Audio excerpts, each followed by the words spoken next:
said the busy builder is now live. Streaming art, 135 Centauro craziness and HMMWV Havoc.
Hello.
Lurks and Major Havoc are here. How goes it?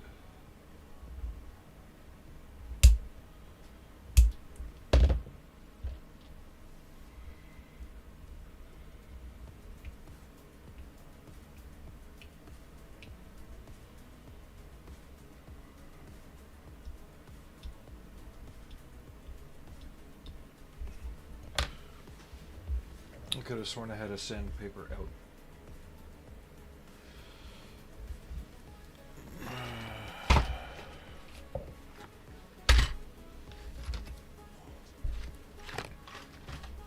Go.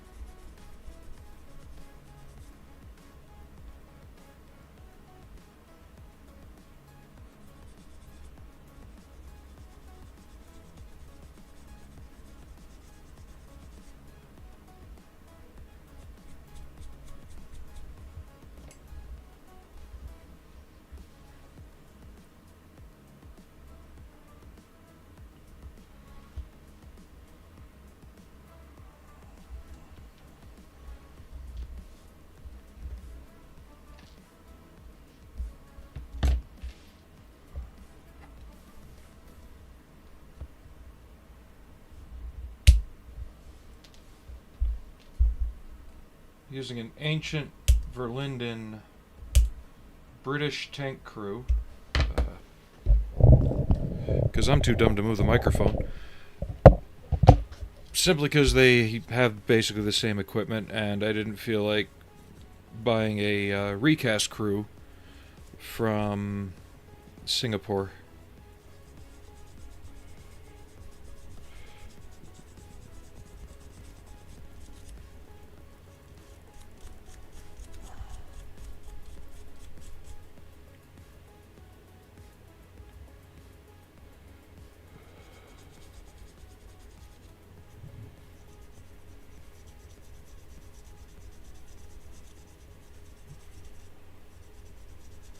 So how's Monday treating everybody?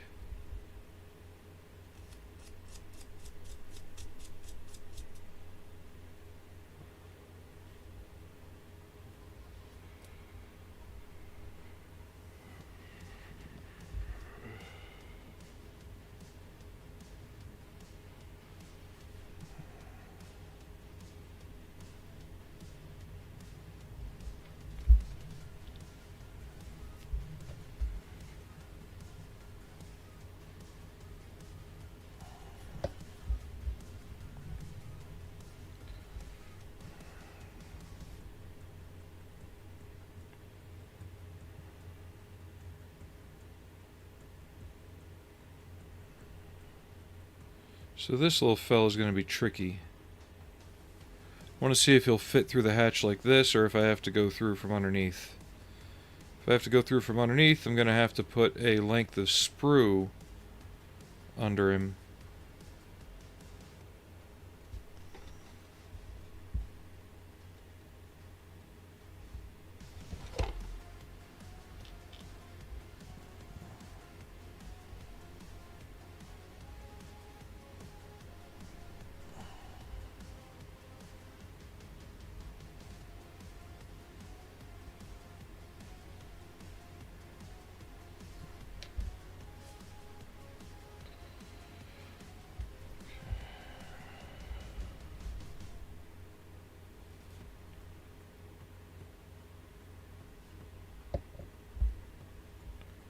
Either way, I'll have to put sprue under him, just it'll be harder to arrange it if I have to go through from underneath.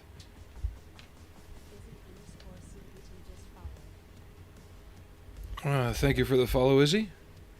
We're on a 6-minute cooldown before you can speak. Just to let you know, if it's to post a message about joining a Discord, please don't bother.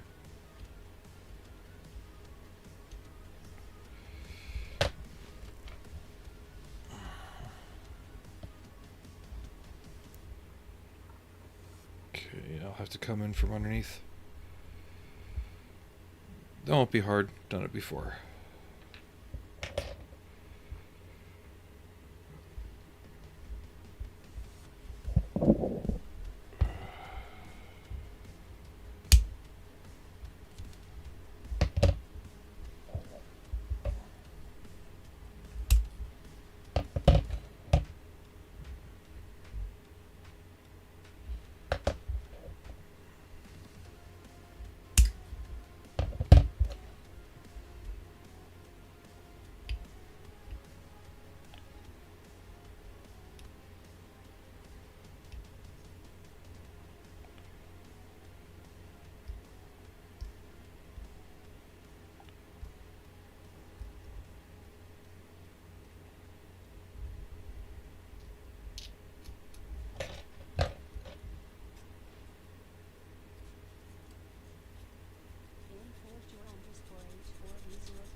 It's going alright.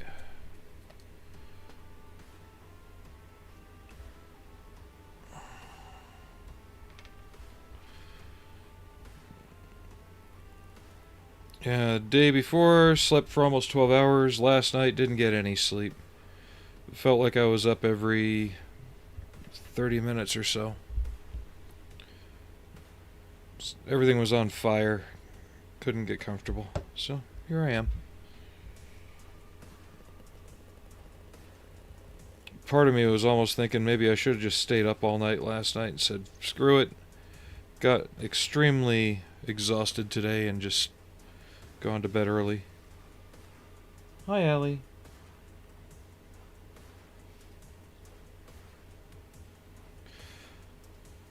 So I want to at least get the crew assembled. Probably won't start painting it today.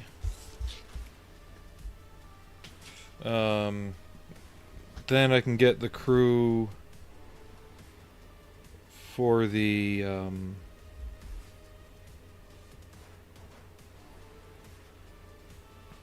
wow, my brain just stopped working. Then I can get the camo netting kind of in place.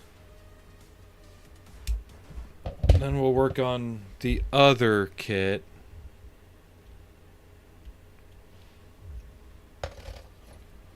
Well, what's it called again? I think it starts with an H.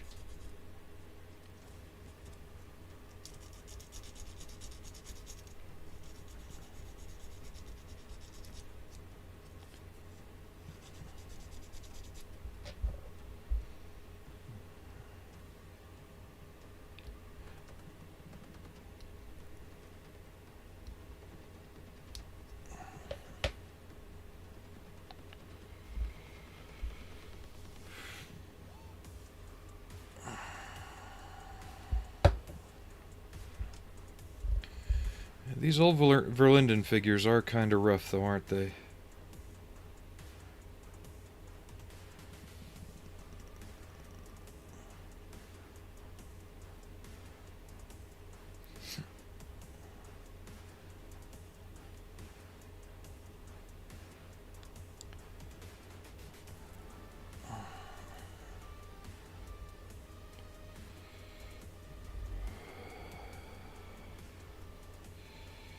Come on, Super Glue. You're a brand new bottle. You should kick pretty quick.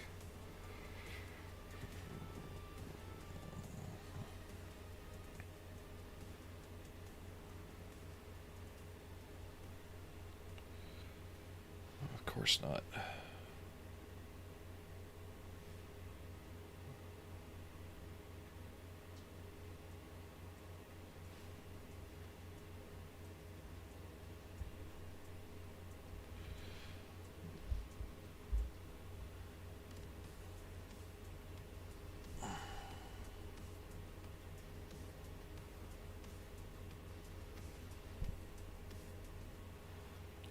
I may have just put the wrong arms on the wrong figure.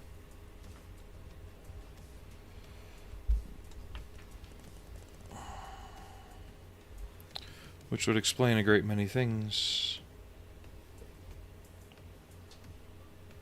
Come on, kick.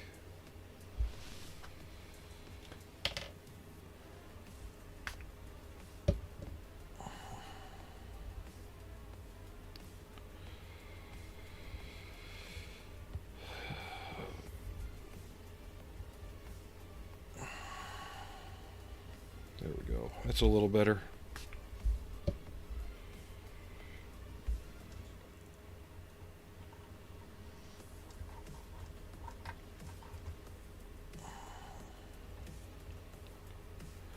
Fits in okay there.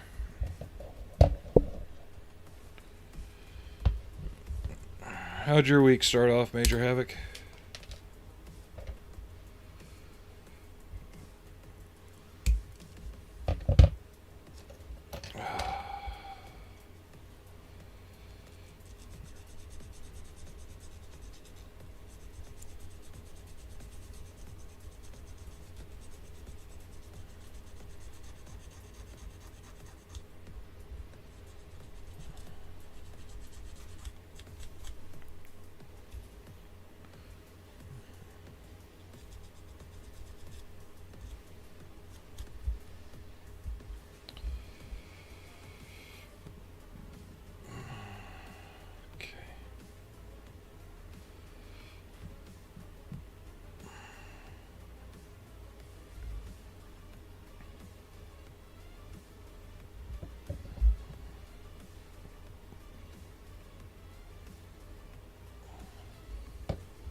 No, I totally get you there. My Monday technically isn't till tomorrow, so we'll see how I do.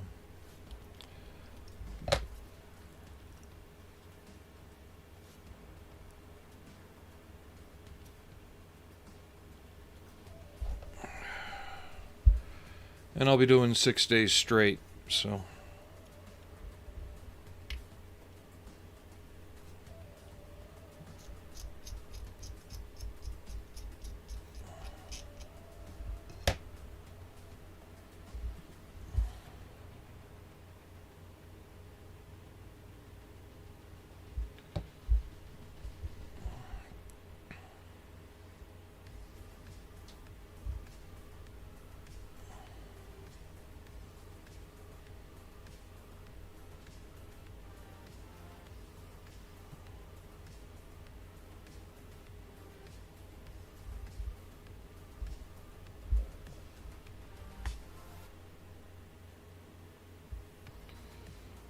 Yeah, we're gonna have to get creative on that one.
Trying to ruffle up and randomize the camo netting a bit more.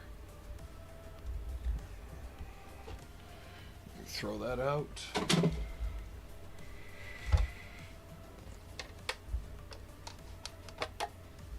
Get the rest of the model out of the way too.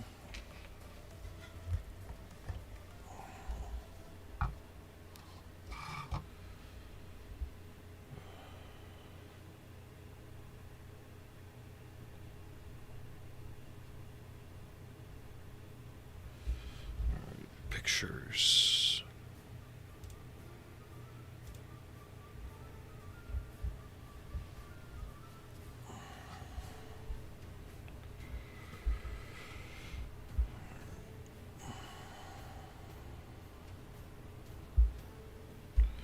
So I'm going to tack this right here. Just a small dot of super glue.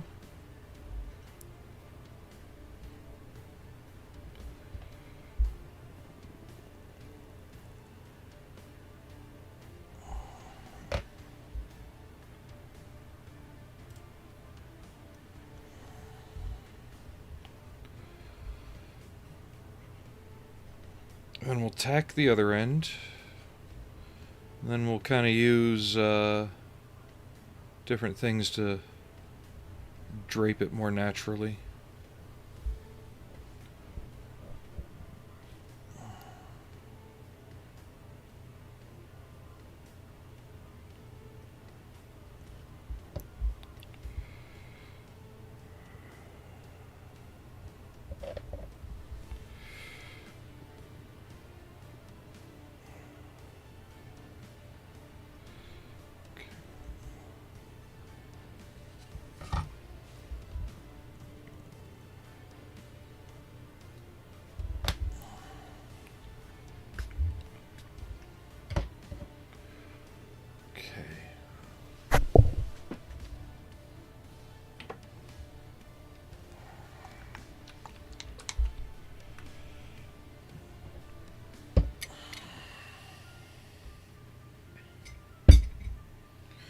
And we also have our little sleeping starlet over here.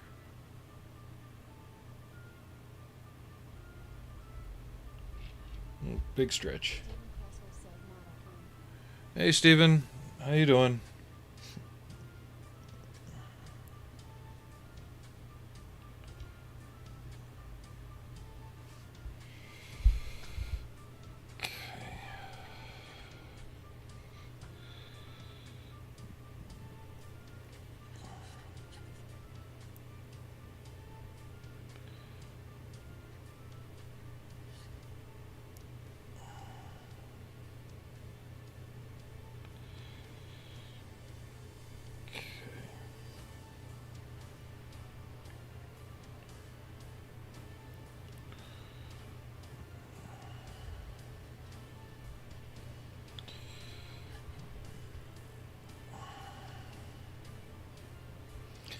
I never did like how a lot of people represent this in modeling.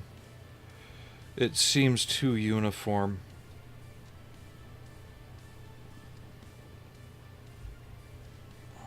We might be tearing chunks out.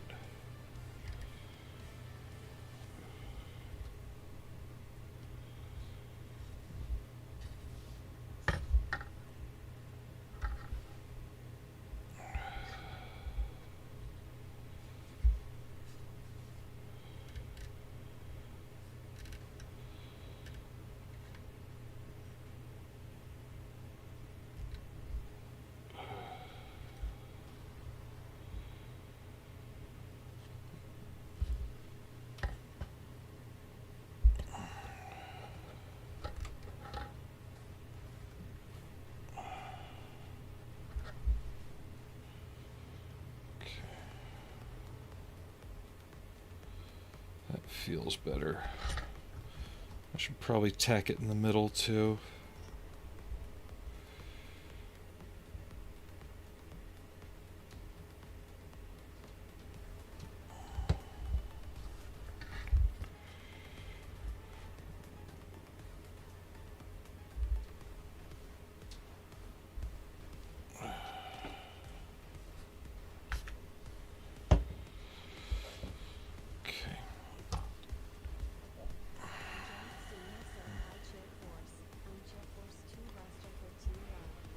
Welcome to the channel.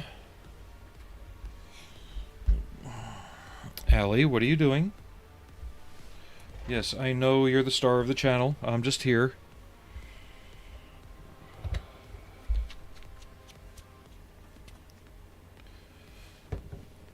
What was your AFSC, if you don't mind my asking?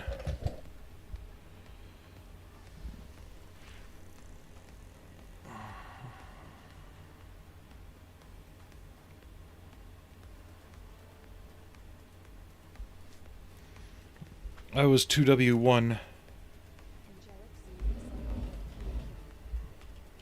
Yeah, she's here with us all the time.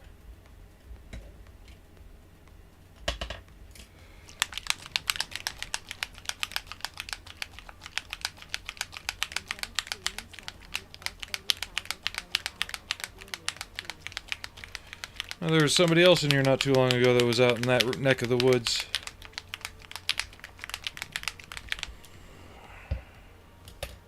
Come here, girl. You got eye boogies. Come here. There we go.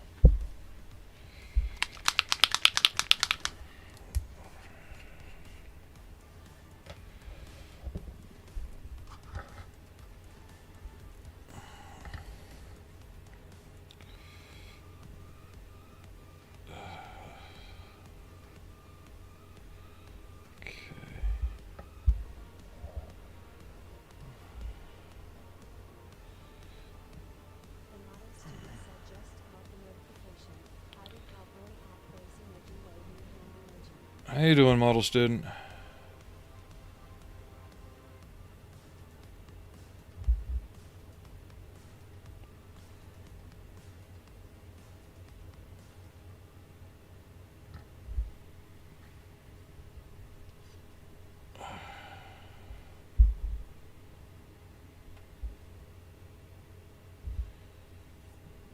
Hope everybody else is having a good Monday.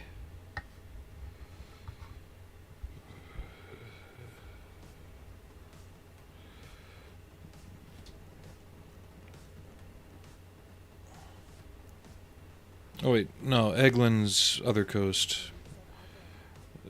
The other person was from the Edwards region, not Eglin.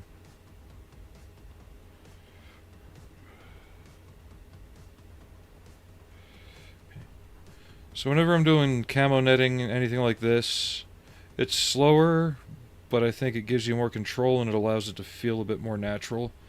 I always use matte varnish to kind of squish it into place.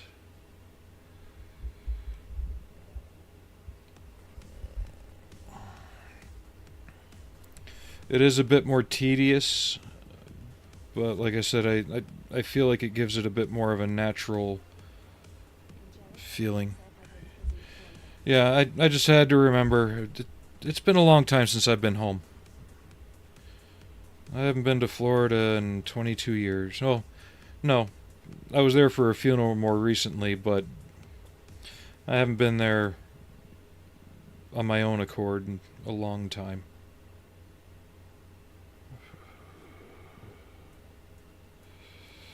Just had to remember Eglin is around Tampa, isn't it? Or is that Tyndall?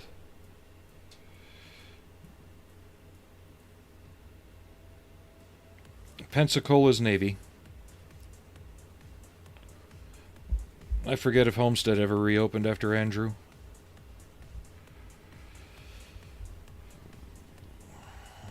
I don't think it ever really did.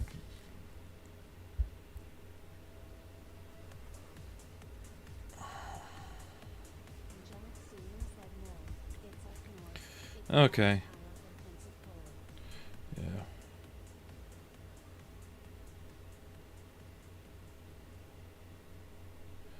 Yeah, most of my stuff's been in the Southwest or European theaters.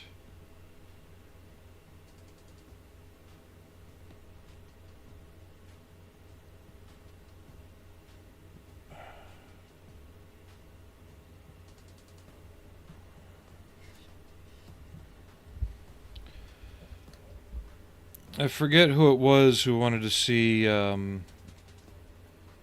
pre-shading presented differently than some of the videos that are going around on the internet. In the next couple weeks, if things work out right, I could probably swing getting a 2-seat A10 kit just to show that off.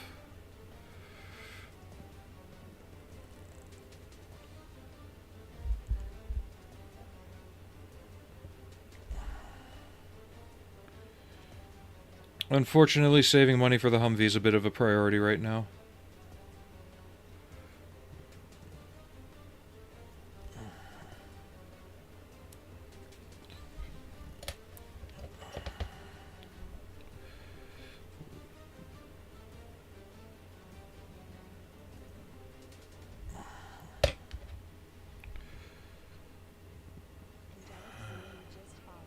Thank you for the follow, Angelic.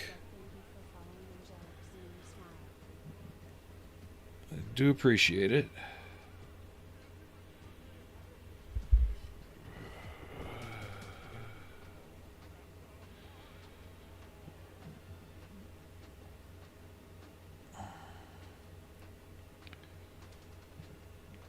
We'll be going over this camo netting with some other elements and filters too to give it a more dusty look.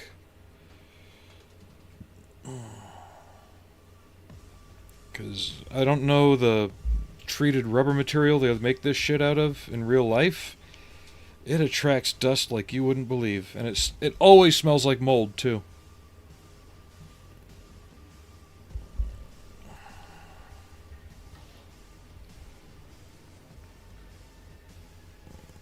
It could be sitting outside for a month's worth of Florida rainstorms, dried out, put in the desert, brought back inside, dehydrated, and still smell like mold.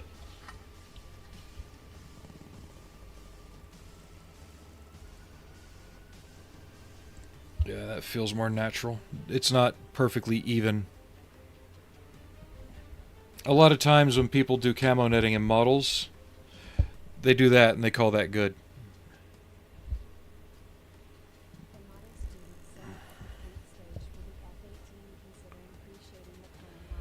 Yeah, give it a try.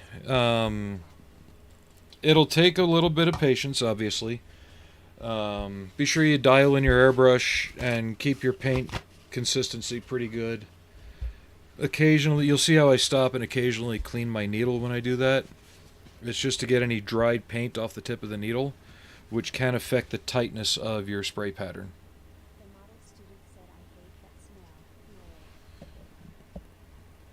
Well, it's better than the tents. The tents always smell of mold and mothballs. I'd really like to know how they manage that one.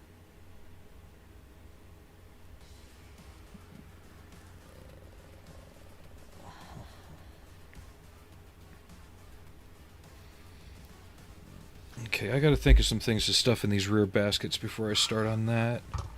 But let me see.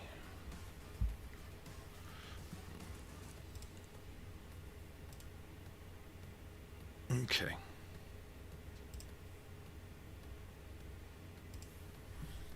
We'll work on the front half at least. Itchy, itchy. That's too small. And let's just tear us a chunk here.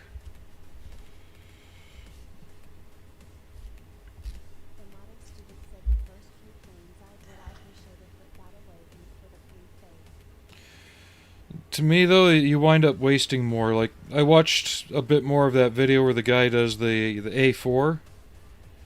He wound up having to do 8 layers of paint to achieve the effect. And I'm just sitting here thinking, that's 3 layers maximum for the same overall effect.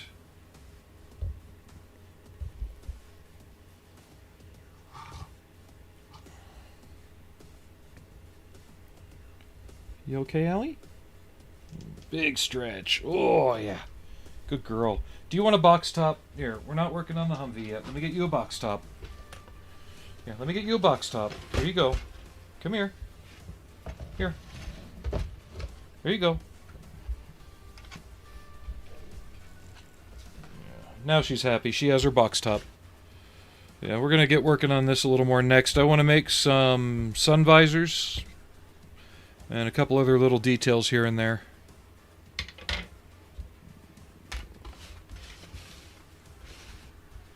But I really wanted to get back into this too. That's kind of what I was trying to get at when I was describing it before, is you wind up using more paint than is actually necessary for the same result. The only difference I noticed is that they were putting down different temperature grays and other colors underneath it, which that's fine, but that's also something that can be more subtly done using filters and washes after the fact. Because what we're trying to mimic isn't so much a difference of material under the paint, but it's a difference of dirt and grease and other elements on the paint while it's on the airframe.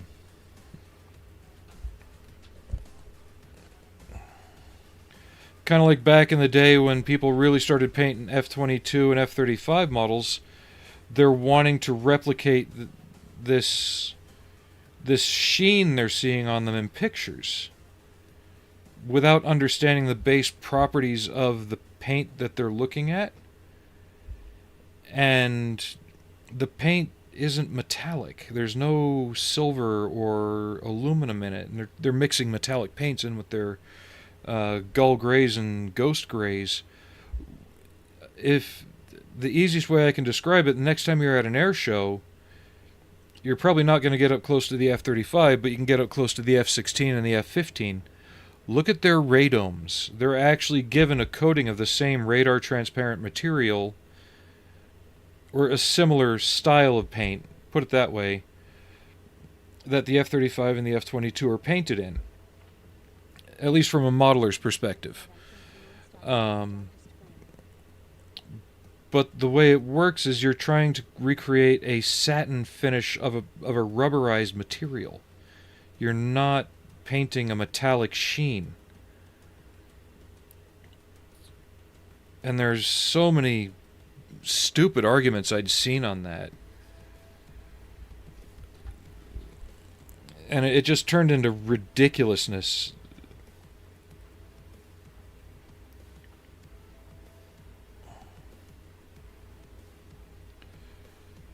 And you can even find pictures of it online now if you look in the right places. But yeah, look up an F-16 or an F-15 radome and get a look at the texture that's on that. And it's a lot like painted rubber. On the 16, you can actually kind of catch your fingernail on it a little bit. It's got a little bit of give to it. But that's the best way I can describe it without saying run up to an F-35 and touch it, which, unless you work on them on the flight line, you're probably not likely to do.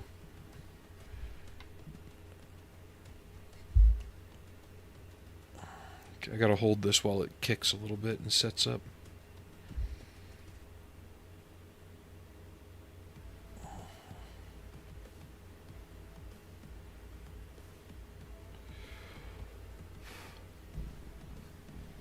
Come here, you. Didn't want to do that. Now we gotta get you tucked back in. Oh, now it's sticking everywhere.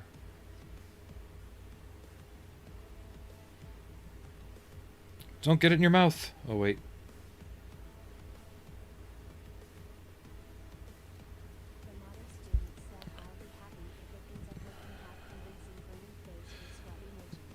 Well, on the F-18, I would actually start with the lighter color, and then just kind of map out where your darker color's going to go, and then fill in the holes if it's got some paint scheme similar to the F-15. At least the C model.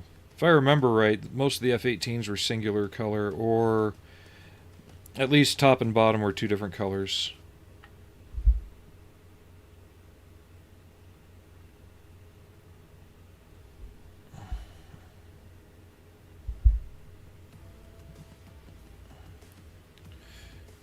It's been so long since I've even looked at an F-18 kit.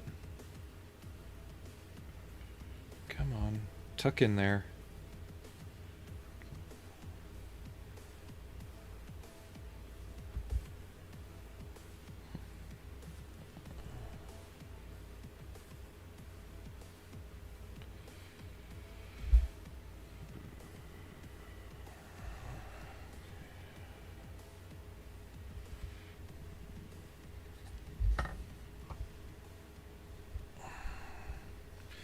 I actually had that same kit a long time ago, and I gave it away to somebody.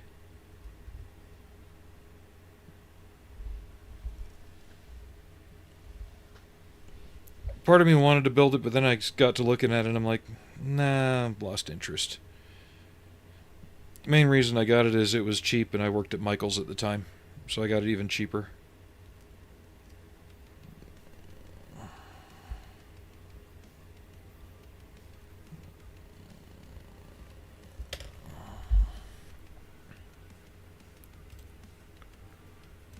Okay.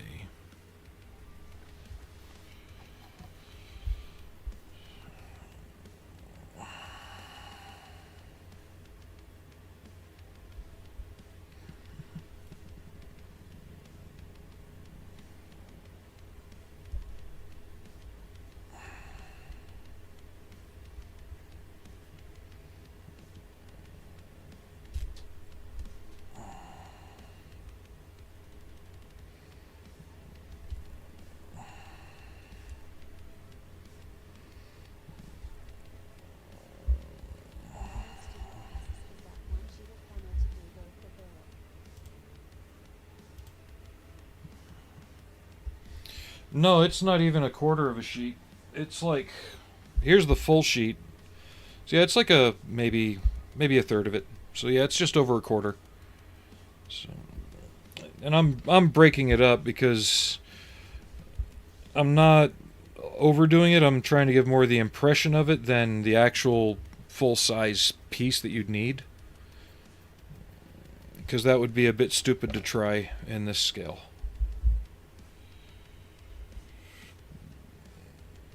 I might repurpose some of these torn off sections too. I got an idea.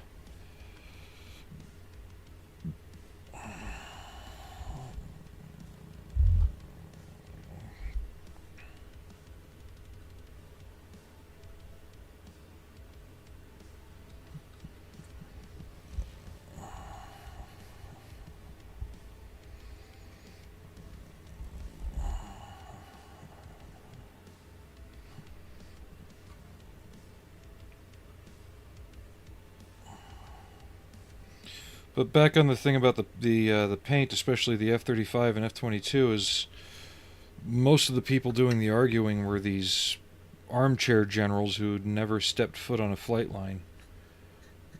But you can't argue with those people either. It does. That's right. You ordered some off Amazon, didn't you? That's where I got mine anyway.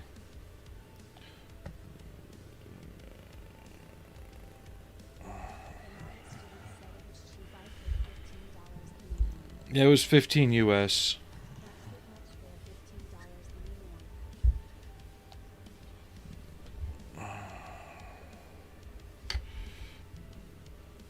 Yep, I paid 15 US for mine, so that sounds about right.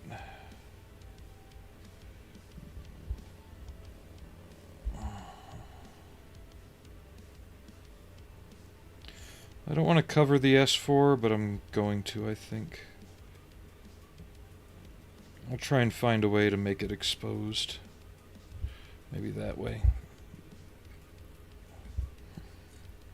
I could see them stuffing it down in between the armor until they needed to pull it out and conceal the vehicle at a later time. There, that way it's partially exposed.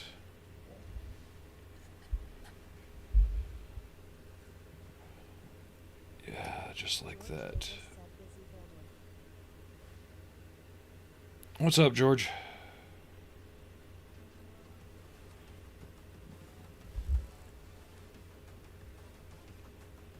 There we go.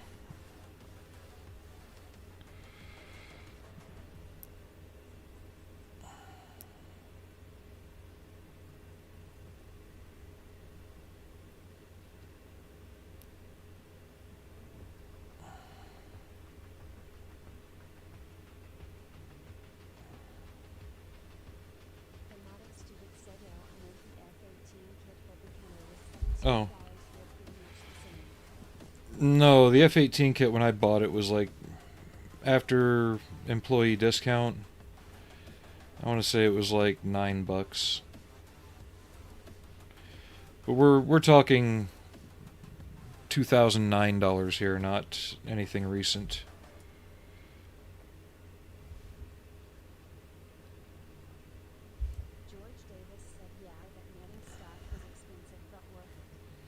I don't know, I think 3 sheets of it's pretty cheap, especially when you can do more than one model with it.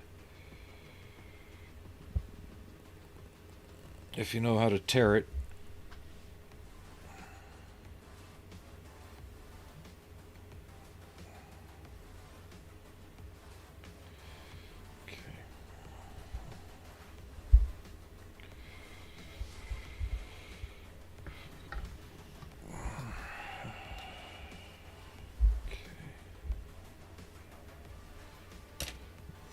The reference I'm going off of only shows it on the turret, so that's the only place I'm really going to put it.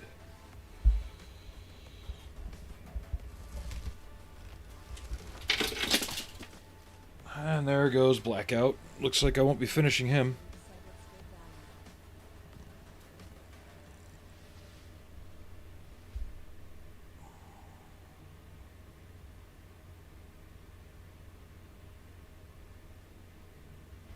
Yeah, a model I just spent about 3 months printing just fell over and shattered.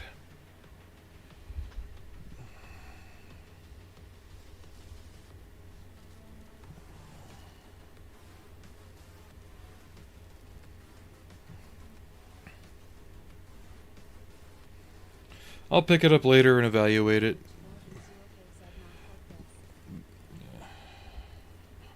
I'll evaluate it later when I'm not on stream, see if I can save it or not.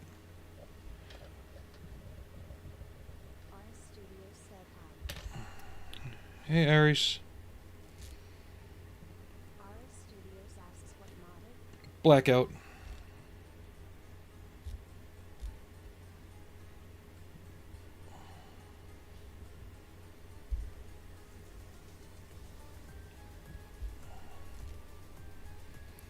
Just started base painting on it, too. That's why I put it up for the standing test. I might be able to recover it. We'll see.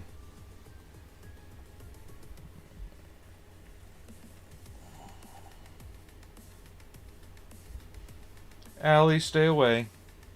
Yeah, give me a second to clean this up so she doesn't start playing with pieces.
said walk back in a jiff.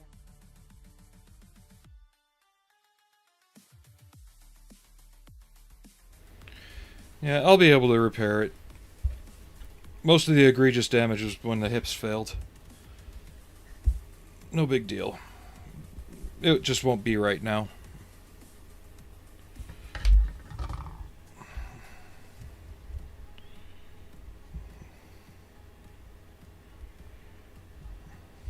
Okay.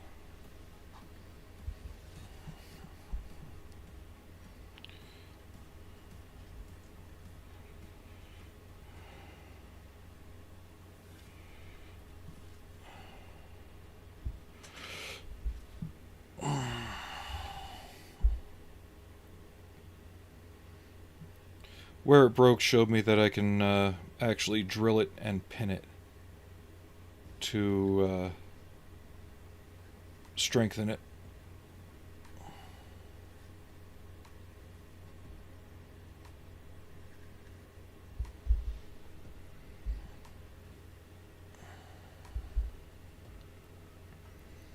Not a total loss, it'll just take a little longer to finish now. Oh well.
It's another reason I've got so many little projects going almost all the time.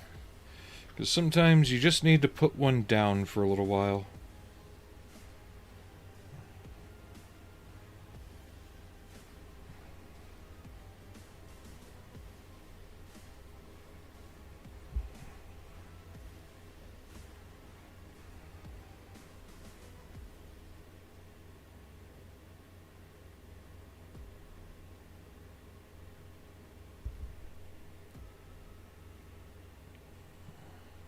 There we go.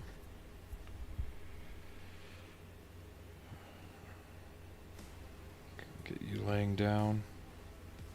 There.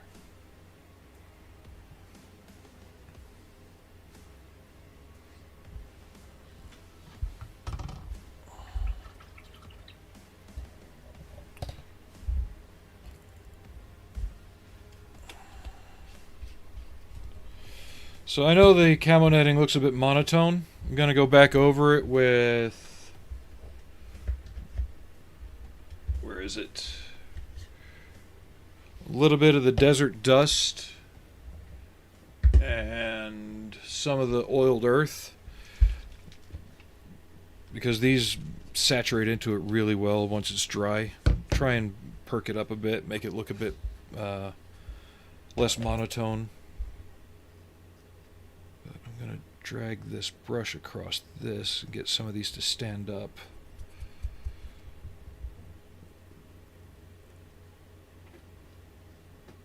There we go.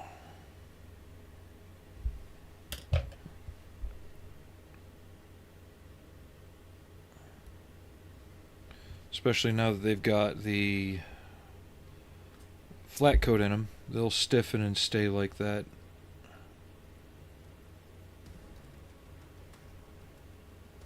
That's better.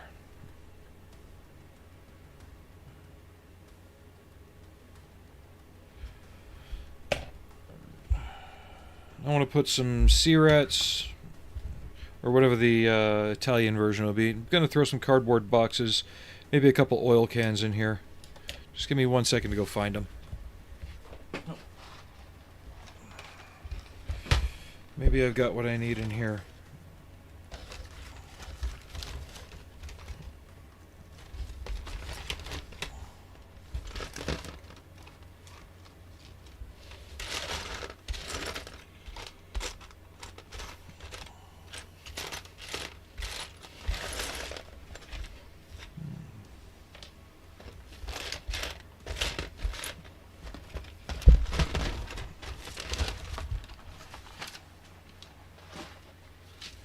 Make a couple of these up.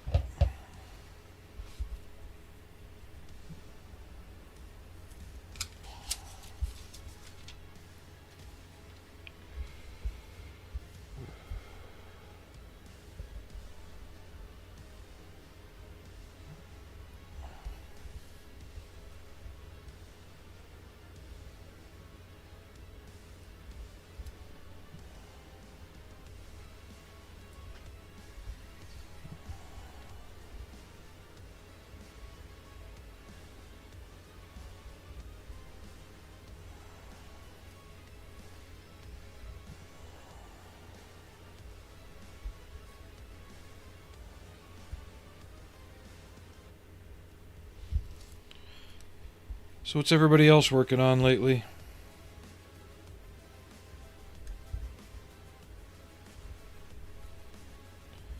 We know model students working on an F-18.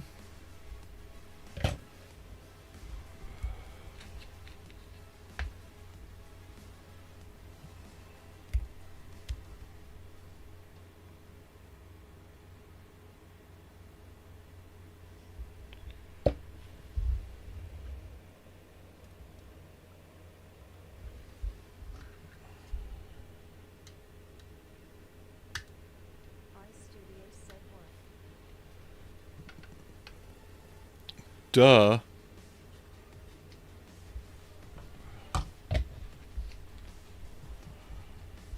Outside of work, what are we working on?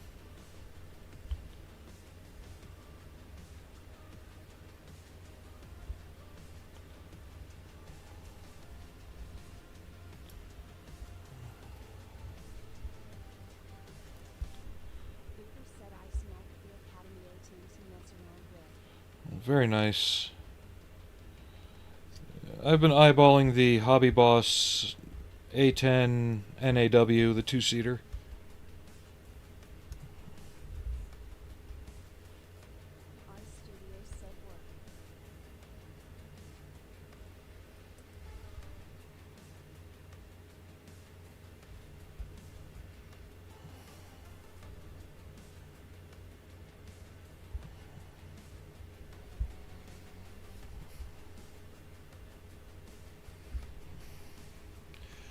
Ari Studios is about to get a 30-minute suspension for being petulant.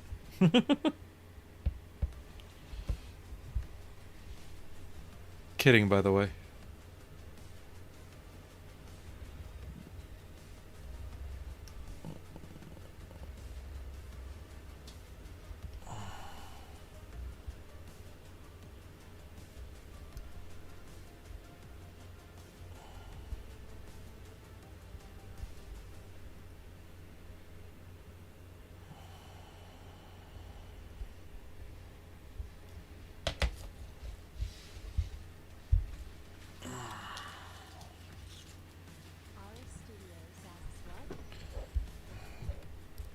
Don't worry about it. Get back to work. No, it is the Trumpeter 35th scale Centauro B1. Yeah, bolt action would be much, much smaller.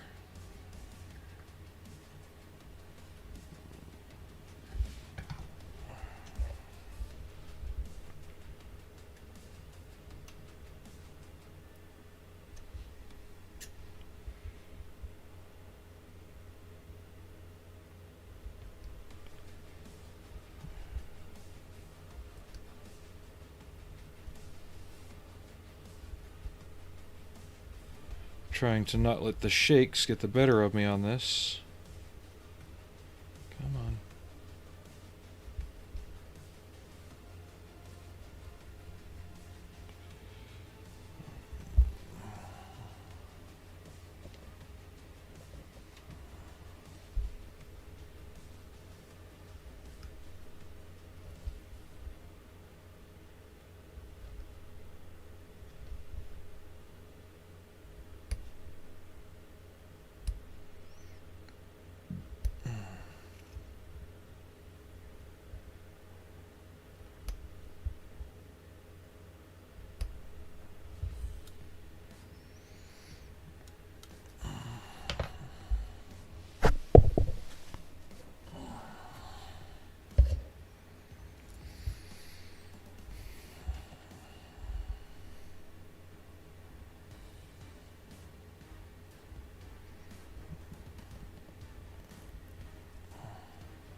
Yeah, most of the pictures I've seen, these are never very full of anything.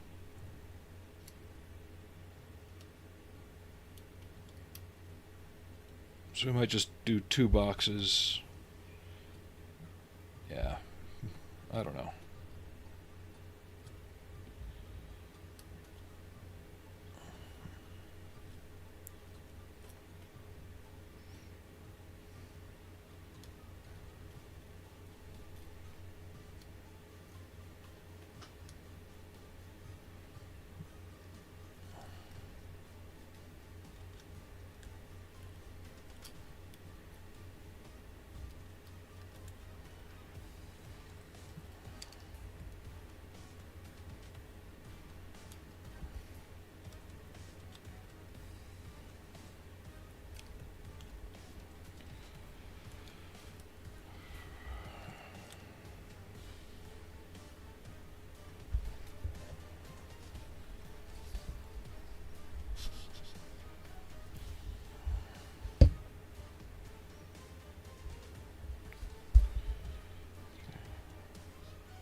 Yeah, sorry if I'm a little quiet. Just I'm still recovering from yesterday and last night.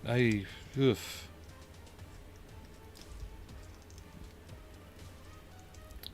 Woke up feeling like somebody was stuffing a hot steel rod up my spine. I'm still groggy from yesterday.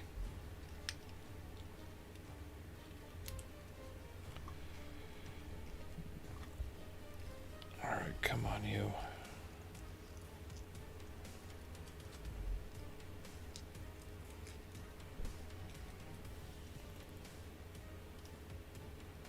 Line up.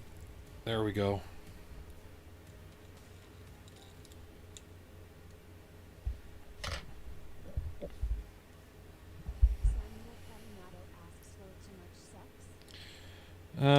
Not enough and too much Uncle Sam.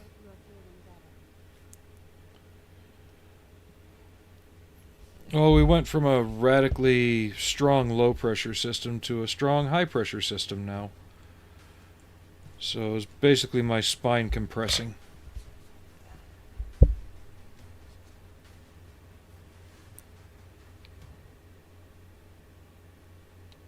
Happens all the time this year.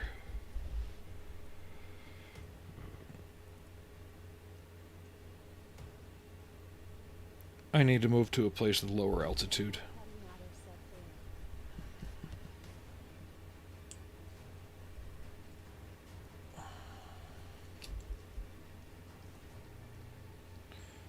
Yeah, I definitely need to just move back to a place with lower altitude.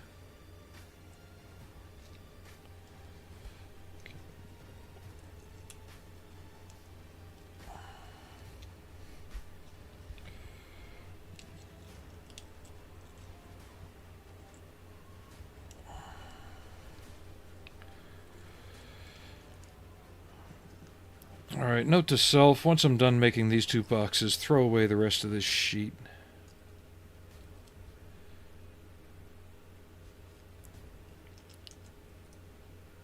Even paper bags have stiffer paper than this. And I used to make these using paper bags.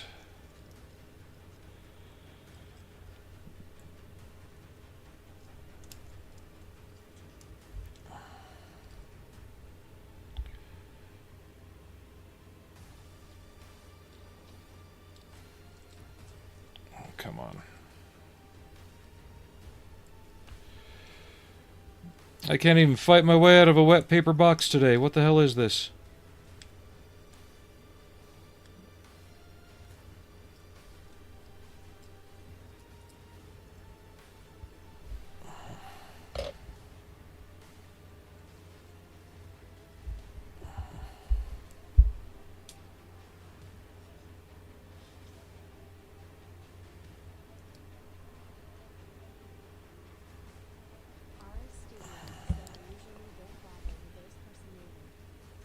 I do because they can add something. Especially when you're trying to bulk out a storage area. Which I am attempting to do. I just want something underneath the netting so it's not just empty bins full of netting.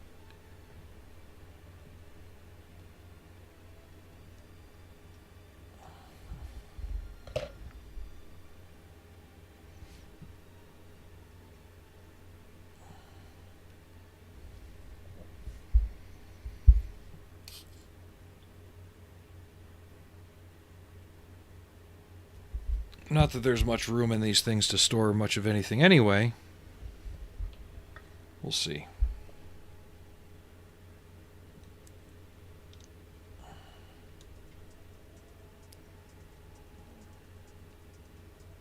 Yeah, that'll give us something to look at, and it looks suitably beat up too.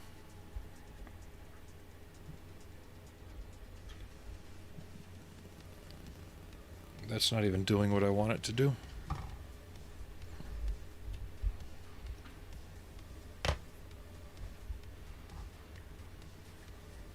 Honestly, we might just be going for the bins stuffed full of camo netting approach here.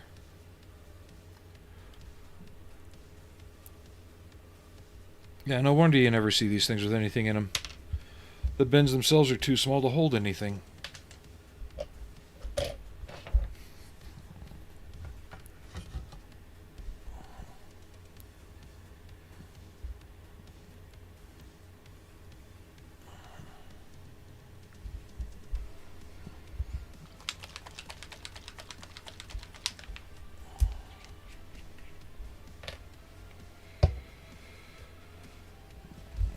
I tried. I failed. Moving on.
That's why I thought I'd keep these chunks, because I can kind of use them to stuff the bins so they'll look right without having to utilize a whole bunch of other material.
What?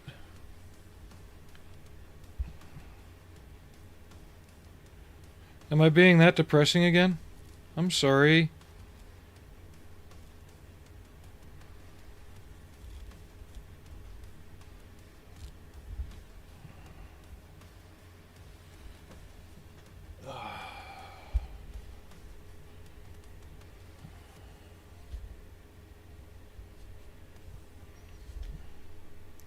I do have to admit, though, the material they...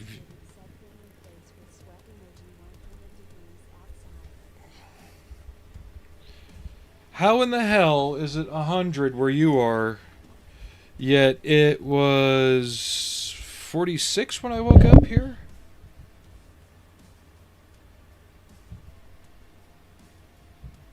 Yeah, right now it's 49 degrees.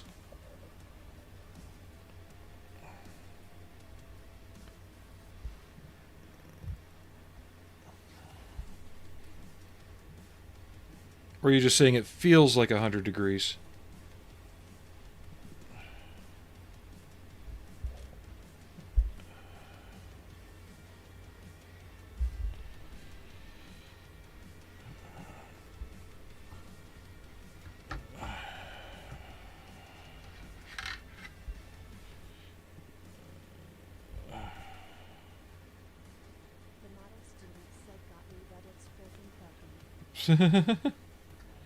Right?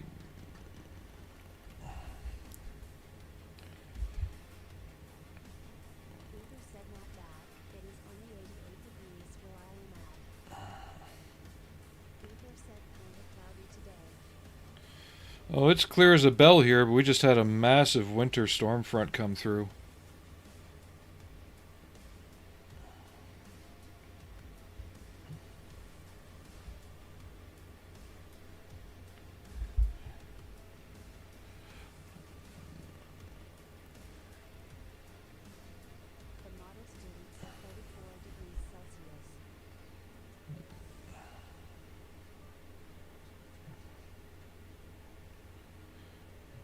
Yeah, somebody once thought I actually lived in Canada because of the... I was describing the weather one fall evening, and they're like, "Where the hell are you, Canada?" And I'm like, "No, I'm in Utah."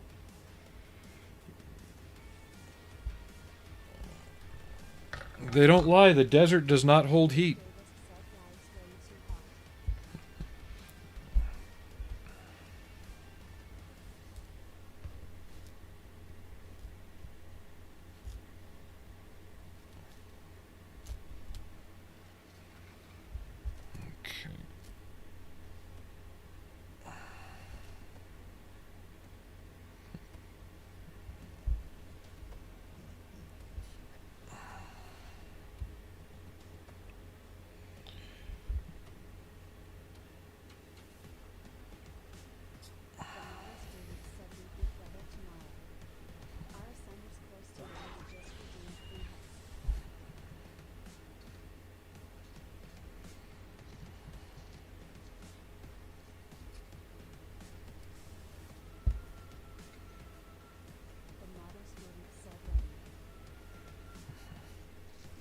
Yeah, last week it was in the 80s here, I'm not gonna lie. But then that storm front came through and, well, fall is officially here.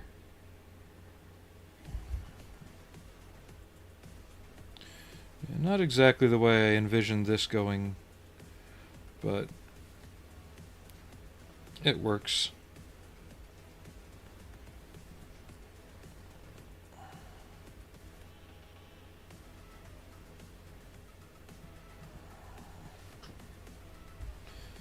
Good enough, at least.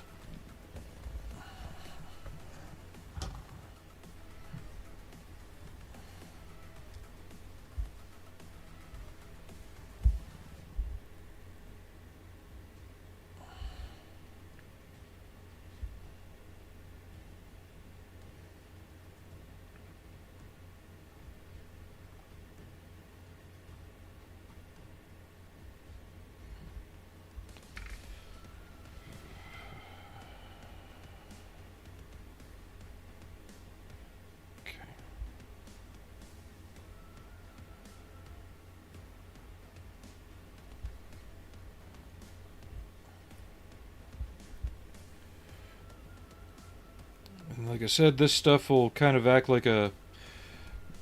The matte agent acts like a kind of very dilute white glue. And it'll stiffen it up and hold it in place better than trying to use actual glue. And you don't wind up with a serious amount of shine. It does, and we'll do a little more to it once it dries. In the meantime, we're going to work on everybody's favorite subject these days. Can anyone guess what it is? Does anyone want to say it along with me?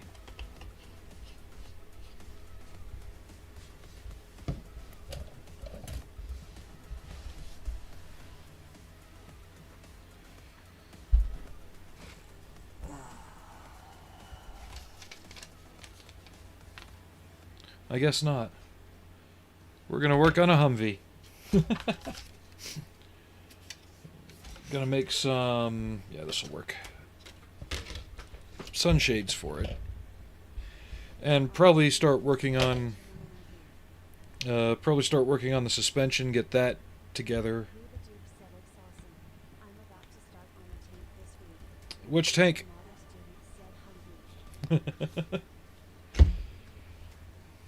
I knew that you could.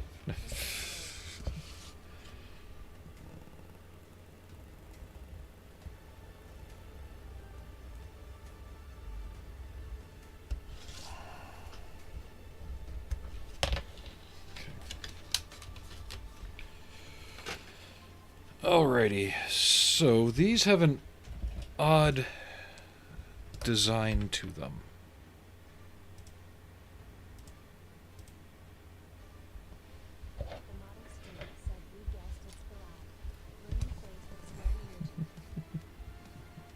It's always the lag. That's what she said.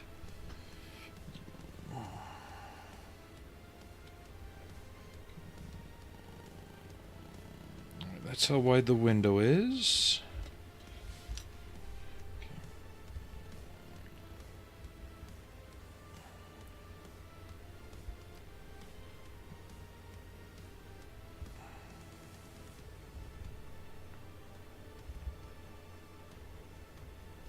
There, that's one.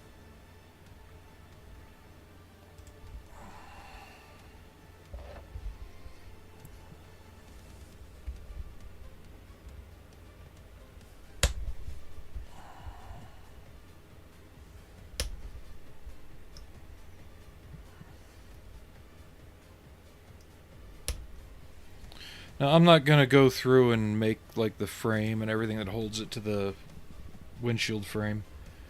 I'm just going to glue it in place.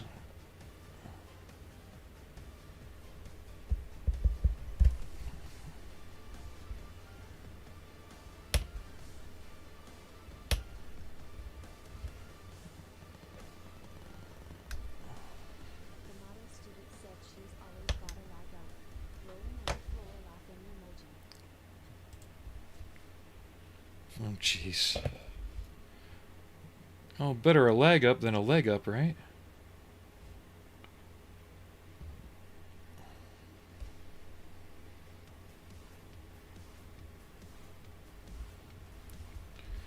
Now we just have to make another one.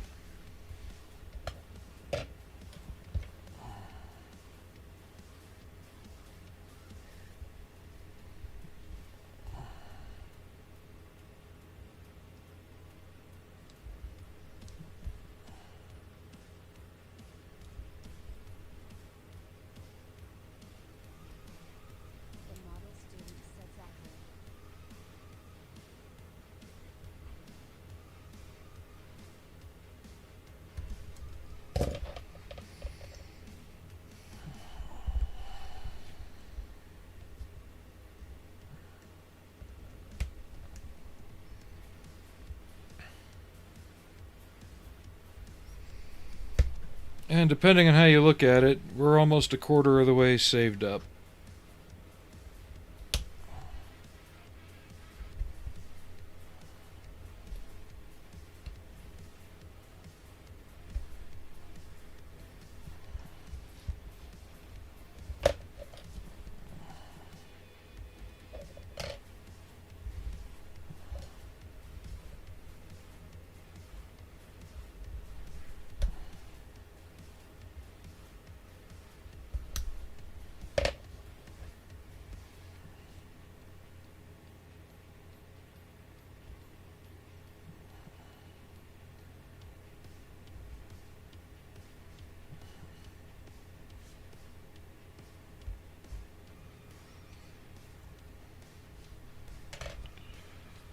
Now I just got to get these glued on just above where the windshields go in.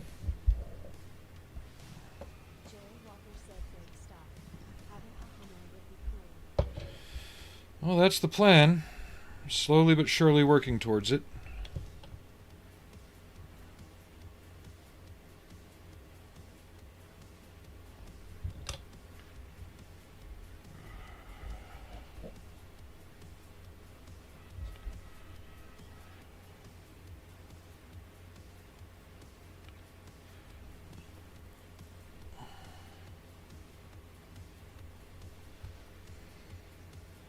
And I'm not going to treat it like crap like you see some of these other influencer types do. You know, they take it off-road before they even know what all's wrong with it and break it on the trails, and then they complain. It's like, dude, you didn't even do a fluid change on it before you did any of this stuff.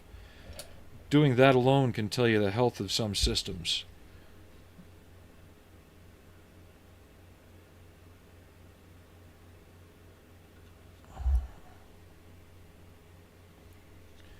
Like, even when I got the Camaro, first thing I did is I stopped off, had the coolant system flushed, and the oil changed before I drove it home. Okay, let me get some more music going.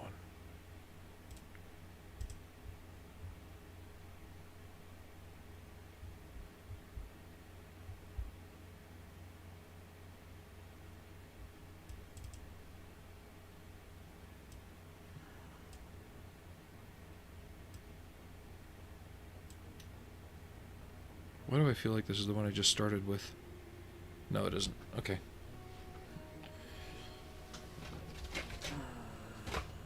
Make sure that isn't gonna mess with the fit of the roof.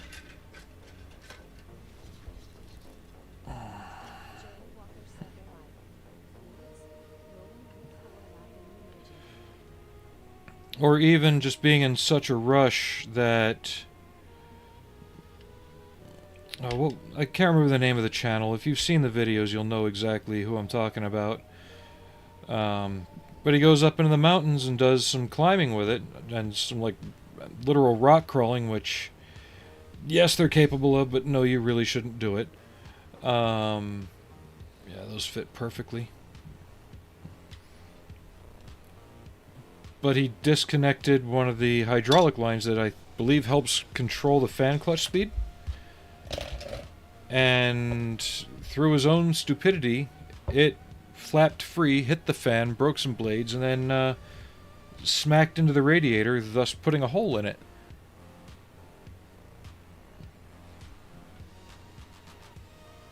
And that's the vehicle's fault? How?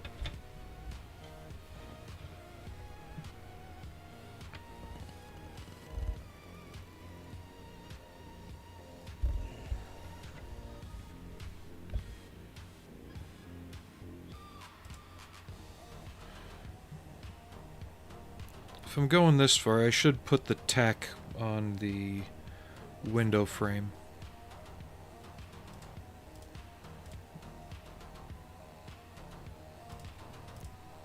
I need a good picture of the tack mount.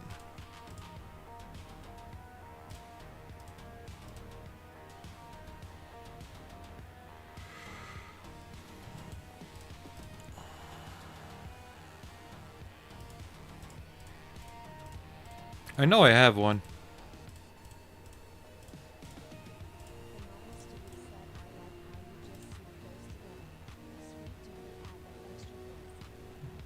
And that's all there is to it, you know? It's not... There's nothing fancy, you just have to kind of look at the picture and copy the geometry. They're pretty close size-wise. Probably a hair on the small side, but once this is on, and you're peeking up inside, they just give the impression of that detail. Especially once everything's painted.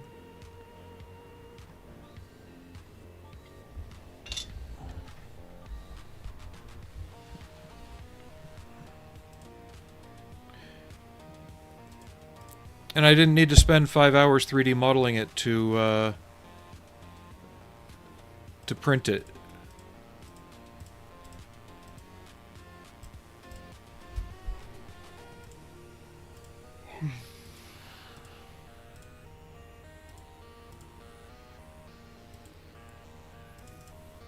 Oh, are we doing the weighting kit on this one? So the exhaust and the intake extensions, or are we leaving it Army?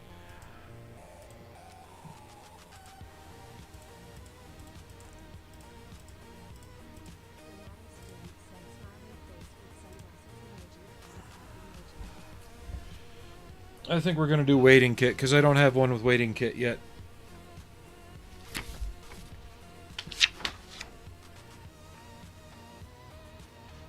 Yeah, we'll have to put the suspension together.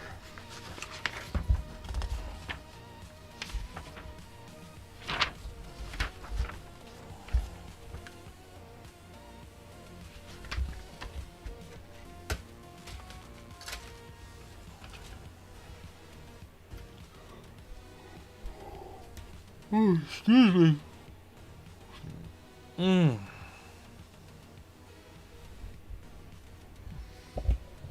I think it is almost time for my move around break anyway.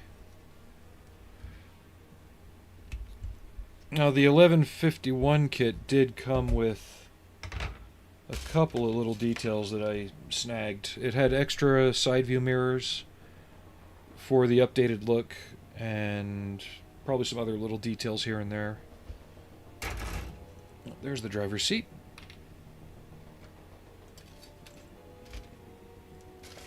Where is it?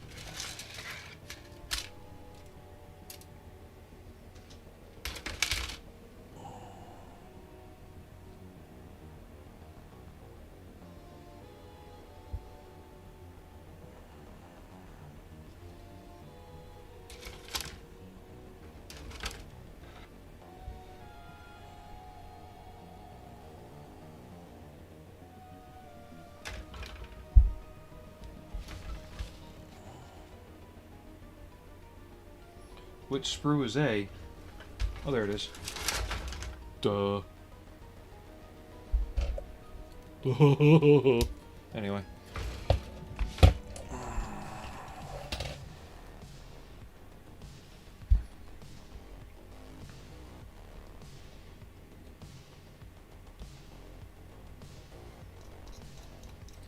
Now there is a bracket that holds this to the windshield frame that I've got to look for.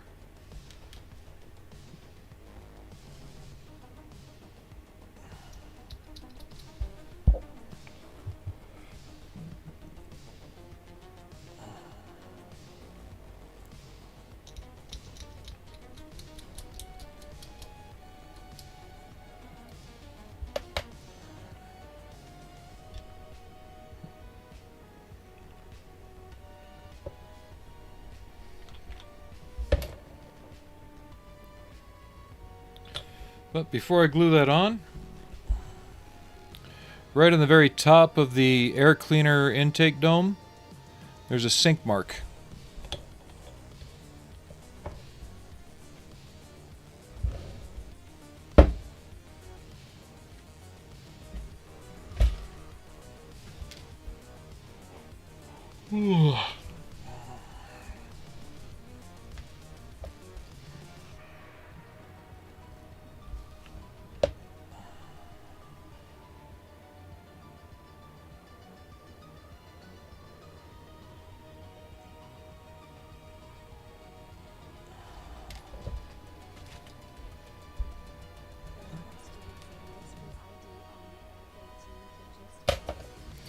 There should be, or at least the part numbers should, like all of the series will be on certain sprues. They usually relate to each other. Revell's pretty good at that. Give me a minute to take my move around break, see if I can solve this yawning. We'll get started on the suspension and undercarriage for this, and then, because this will be pretty close to paint at that point, then we can decide what the next Humvee will be. Because I've got till the end of October to do this, so I don't have to rush through it. So, be right back.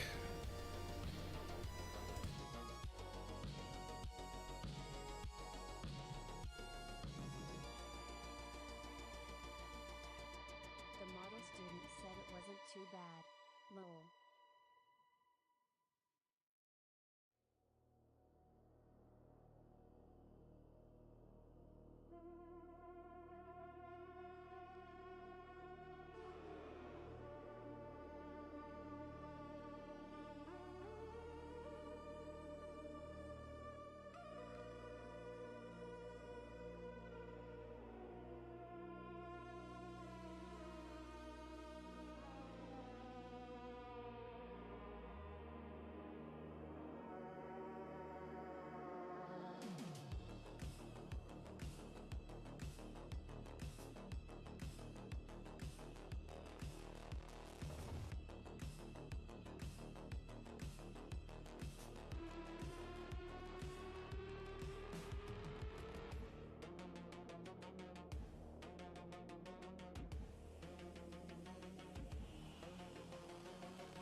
Alright, I'm back. I got a can of caffeine.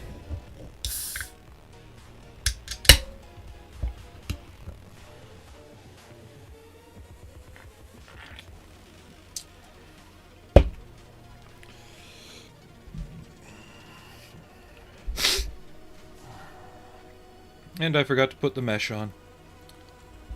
Oh well. I can probably sneak it in there.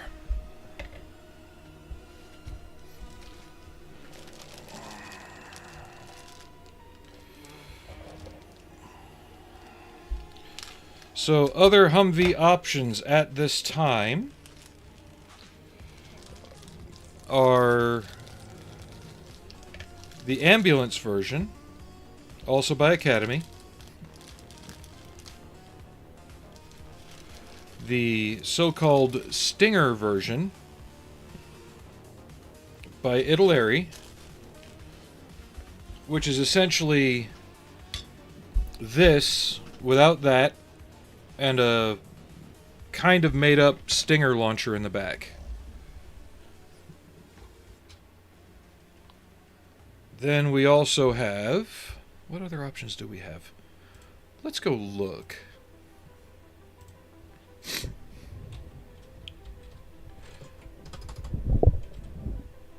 I saved a few on the Evil Bay.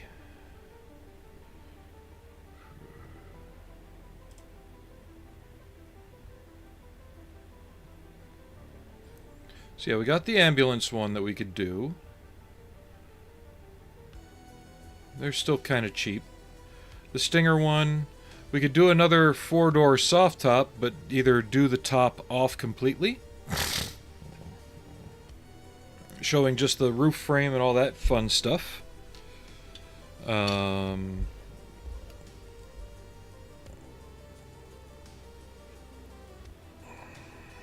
Yeah, there's a couple different options of different ones we can do still.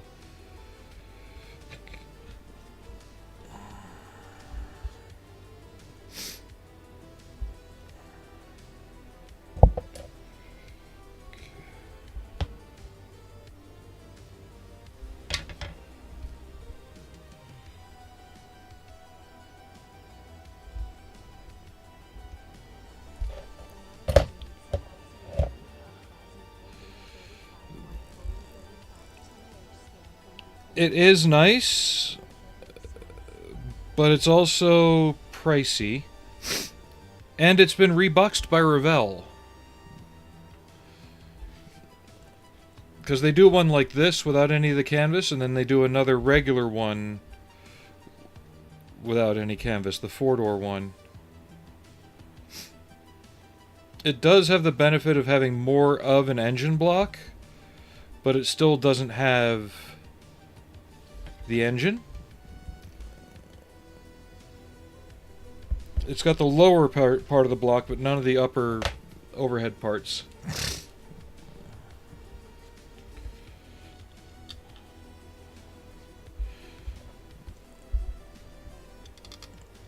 And the ICM ones do represent the more modern vehicles. A lot of the ones I'd be working with represent the older ones.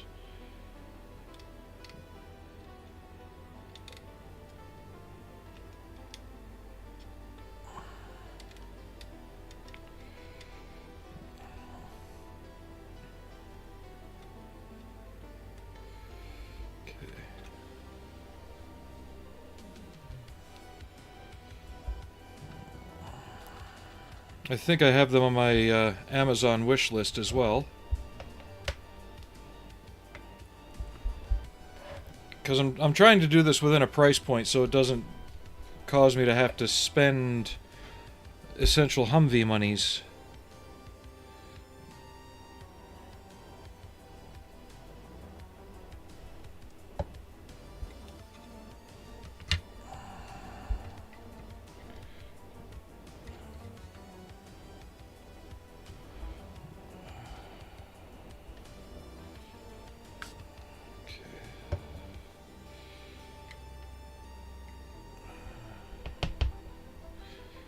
It would be neat to do one of them with the hood open, though. But I don't have another $40 for the resin engine bay set either. So We're not doing that. We're going to keep them simple unless something happens where I can do that. But anything that gets donated is going straight to the actual full-size vehicle fund, outside of what I'm putting in for my own paychecks.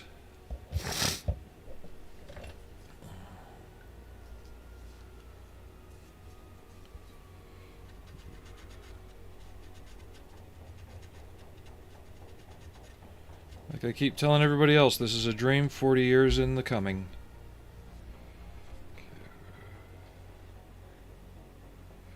That's good enough. Those are holding it up into place. Yep.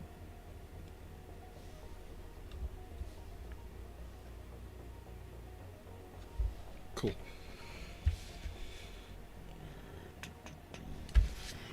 Let's go back and build the chassis.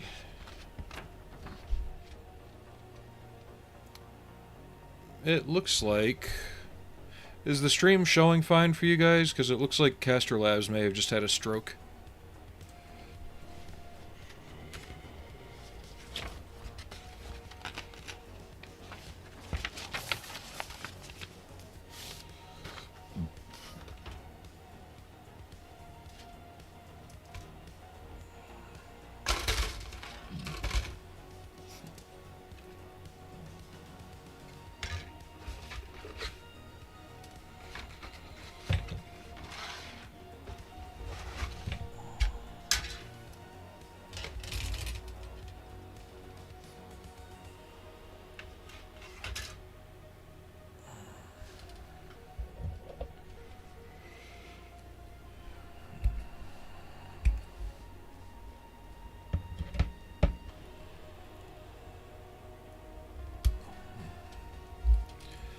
One thing I am definitely going to look into, though, is changing the gear ratios on the differentials.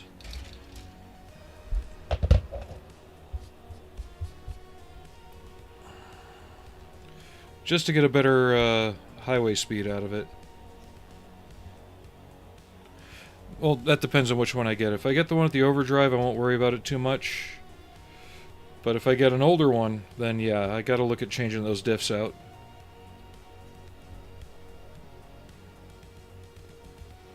Okay.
Okay.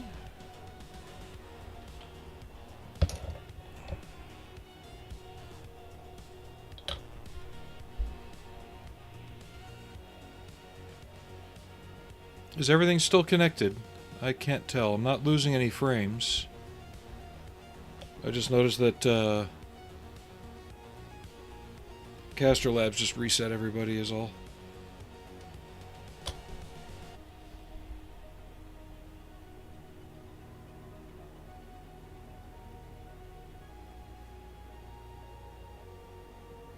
YouTube might be on the outside right now.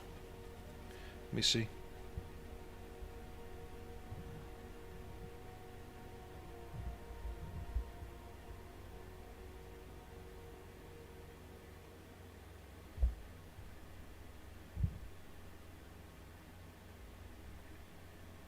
Yeah, it says I'm still live. Okay.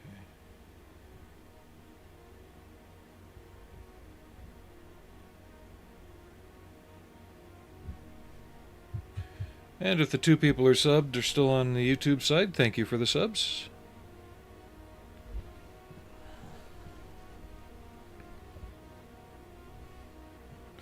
We're almost at 600, 5 away.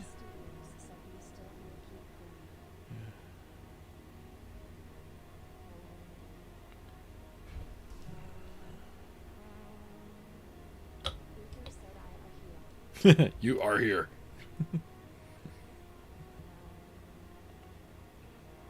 Why do I think that was a Zardoz moment for a second there?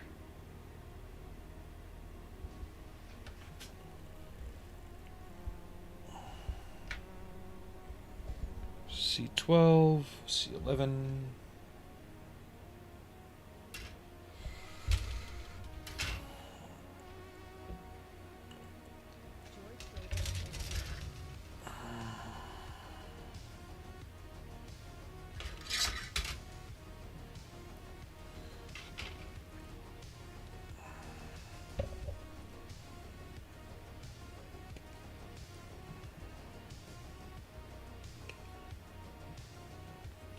But basically, I'm offering you guys a chance to pick the next Humvee model. If not, I'll do it. It also depends on what's still available next payday.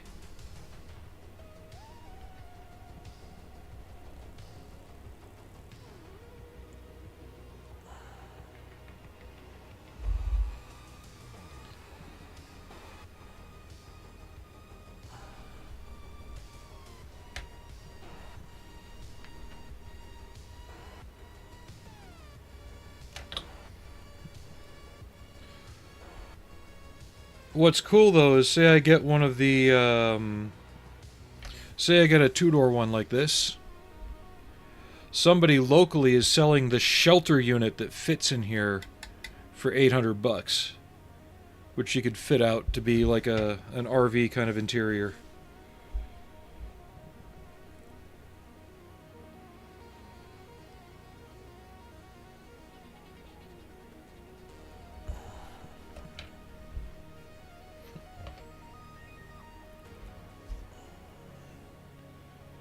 B27, A14.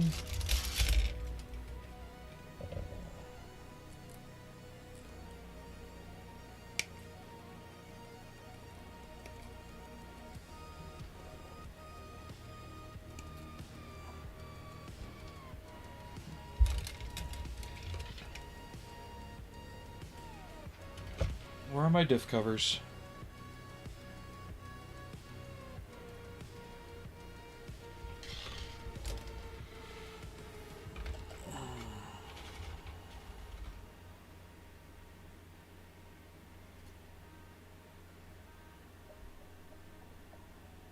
There they are.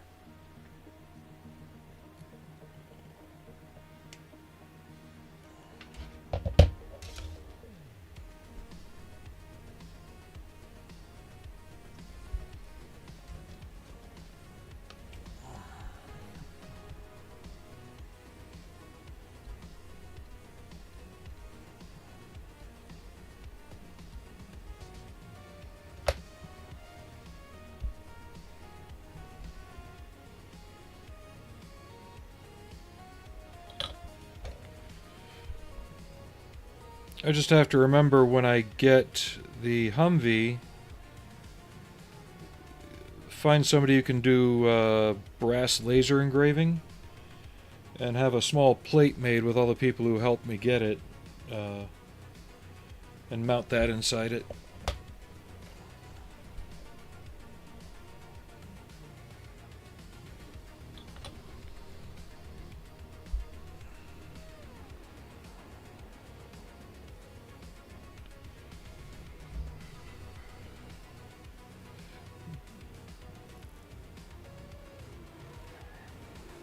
So, if I'm reading the translation correctly, it's coming from Korean. Chef Summer Rose, thank you for joining the channel.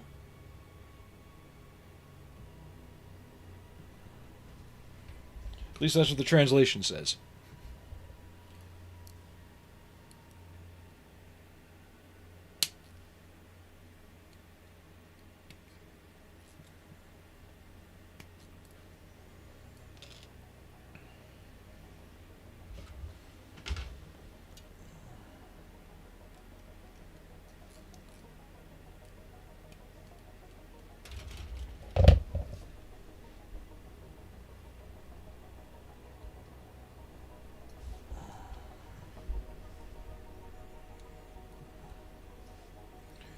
Yeah, but this also gives a clear idea of how the hubs work. Because here's your CV axle, and then it goes down to the stub axle for the wheel.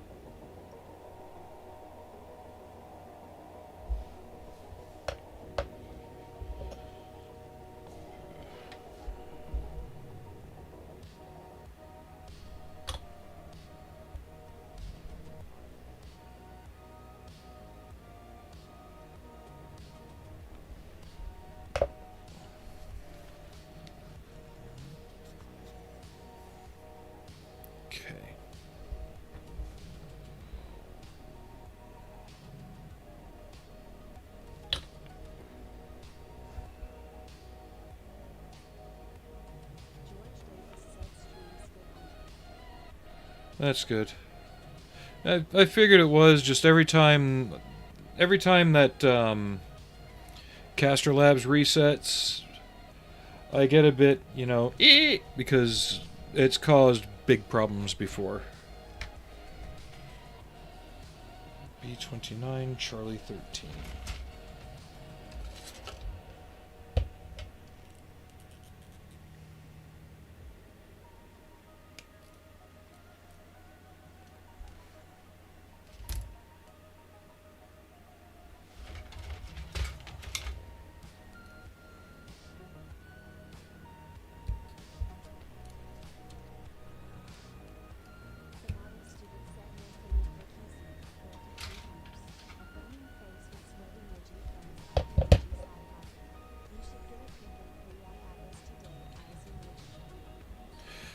Is it going to be visible to the naked eye now? Because there's that, and there's another comet that are supposed to be visible. Drop! Where did that go?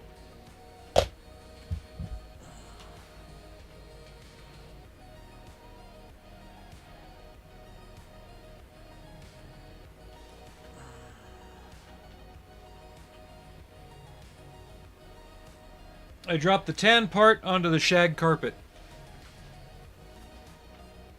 Gonna be a moment. There it is. Come here, you.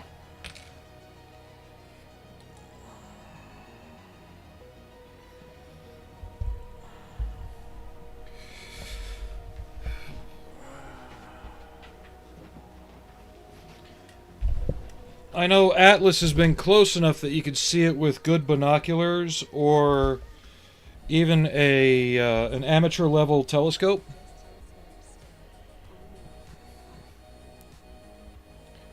I don't think it's ever supposed to come close enough that you can see it with the naked eye like Halley's or Hellbop.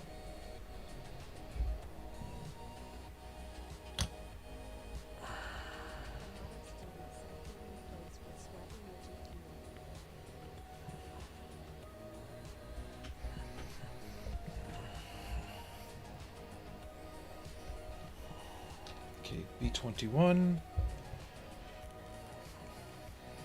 Yeah, once you build enough of these, though, the suspension actually becomes a lot easier than it looks.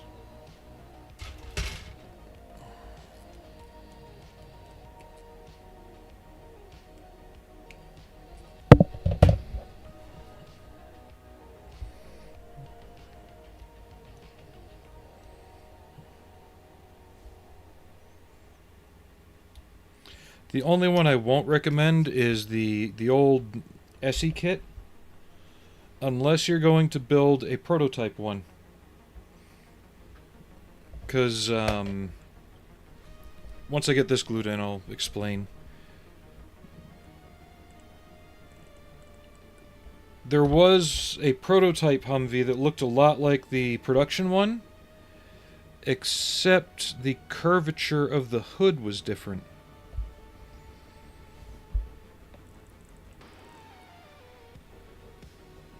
So when SE jumped on the market back in the day, they based their first model on that prototype. But the weird thing is they gave it mostly the production details, but they kept the downward curving hood. So it looks odd once you know what you're looking for.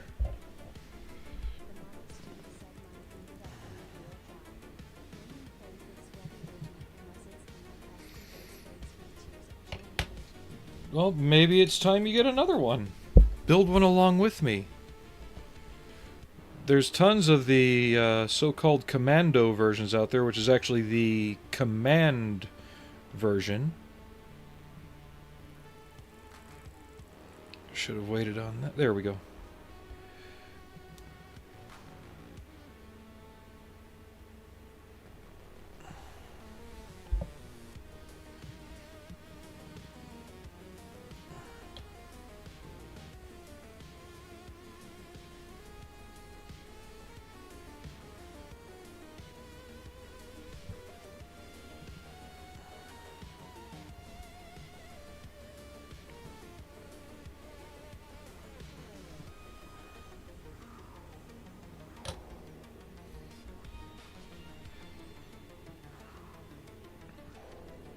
So SE, and I remember picking mine up back in '89.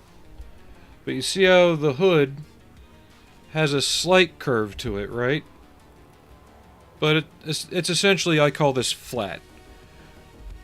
And the front end is, you know, perfectly flat too. The SE one curves downward a bit more, bringing this line down to about here. And once you see it, you can't unsee it. It's not inherently wrong, but it's better if you want to make like one of the evaluation prototypes. And I think right now it still exists, and it's sitting in the Heartland Military Museum alongside one of the other prototypes that wound up becoming a Tamiya. It became a Tamiya RC car. So the Tamiya Bushmaster kit is the Italeri 996 kit with a Tamiya tooled top and Bushmaster gun for it.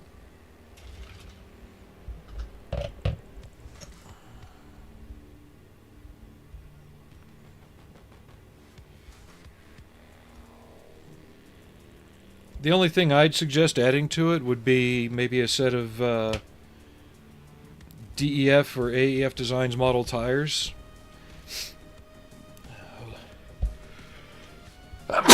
Ow! Just because the Italeri ones are horrendous.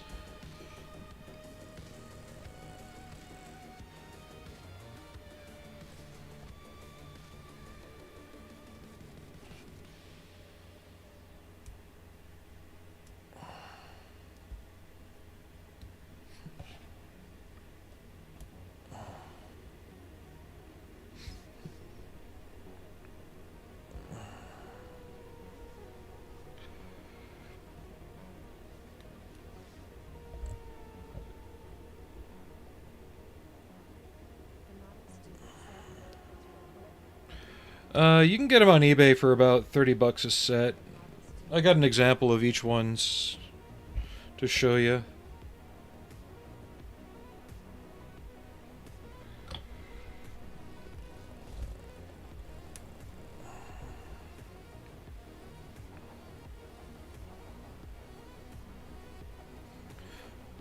They each come with a spare tire. But considering the Bushmaster one never made it past prototype stage, you're not going to be wrong building it any way you want.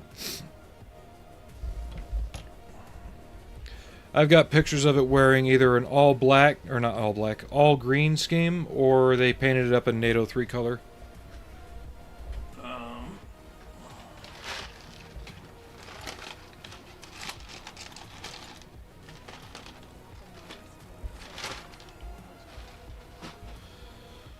So depending on which one you want, they both resemble the Wranglers. I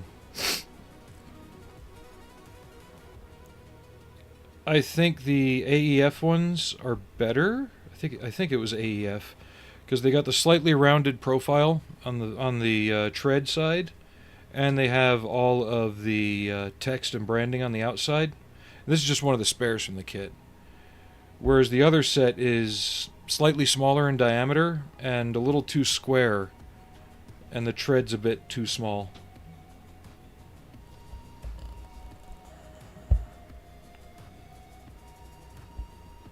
Come on, autofocus. Be nice. There we go. You can see the difference there. I can even show you what they look like painted. Give me a sec.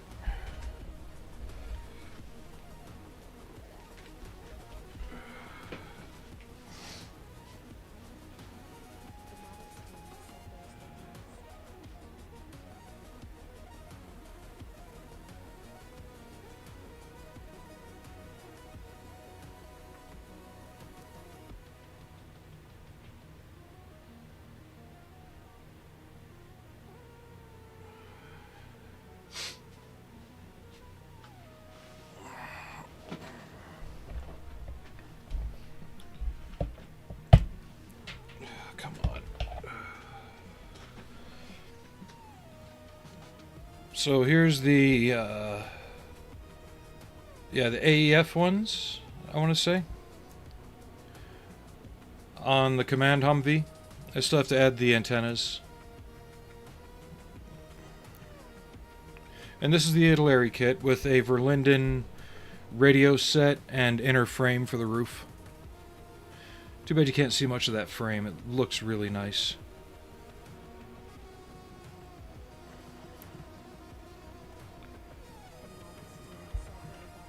And then here's the DEF ones on the Italeri Avenger. I think this is them. Yeah. Personally, I'd go with the AEF designs.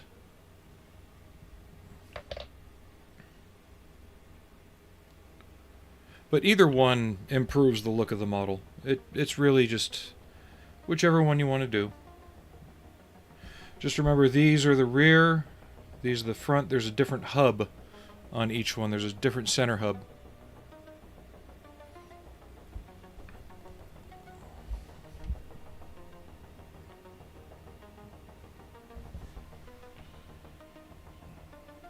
Yeah, we'll keep these here just so I can use them as examples as I talk about different things.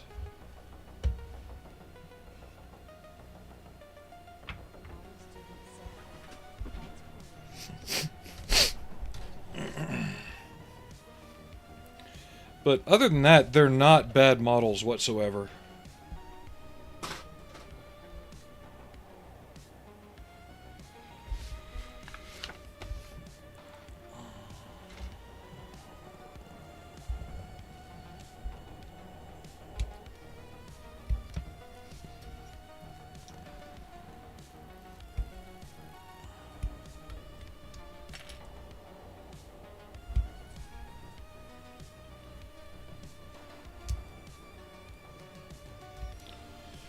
And until this particular kit came out, which was well before Tamiya released theirs in 2002 or 3, this was the most correct Humvee kit on the market.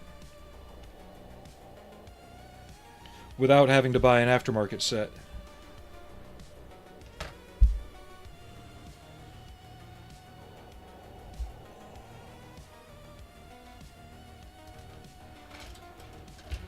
Where is my crank pulley? There it is.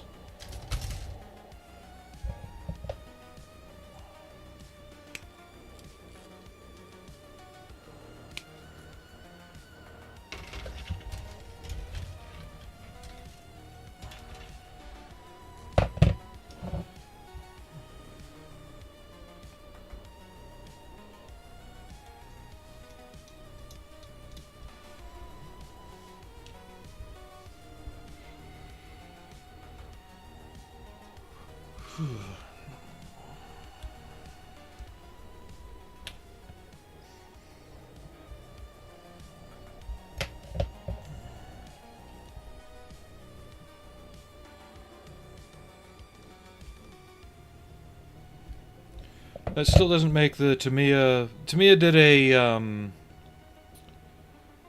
I want to say it was an M966 and an M1025.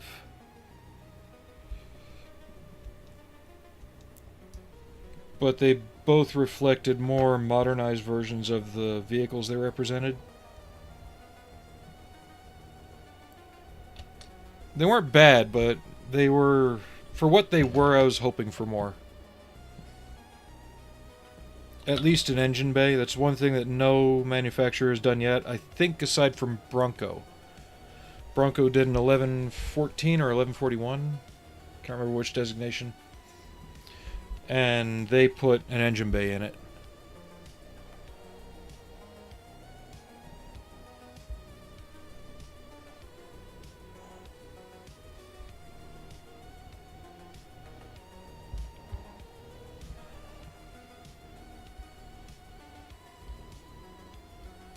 I think. I'm not 100% certain.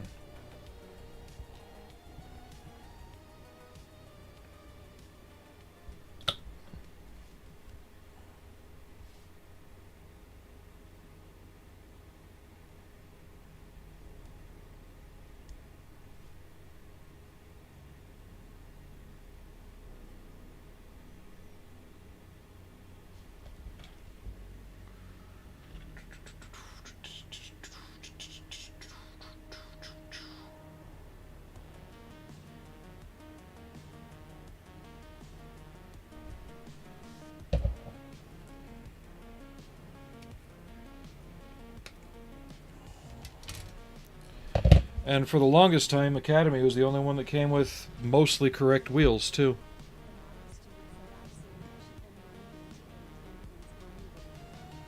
Don't get it. Academy, yes. Eschi, no.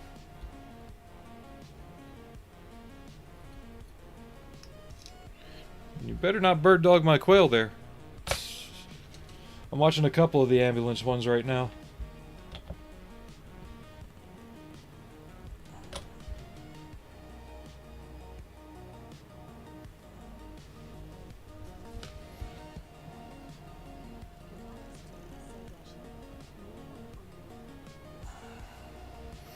That's the one I was just talking about, where the hood is the wrong shape.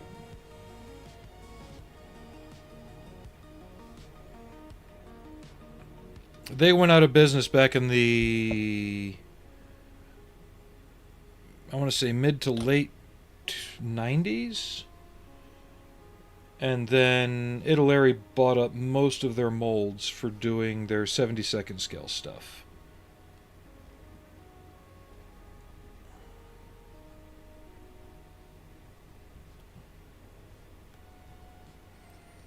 And I think a lot of them have to be marked as Eschi Italeri now for marketing purposes because they are not originally Eschi kits.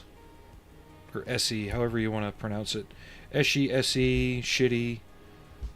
I mean, their kits aren't terrible, but...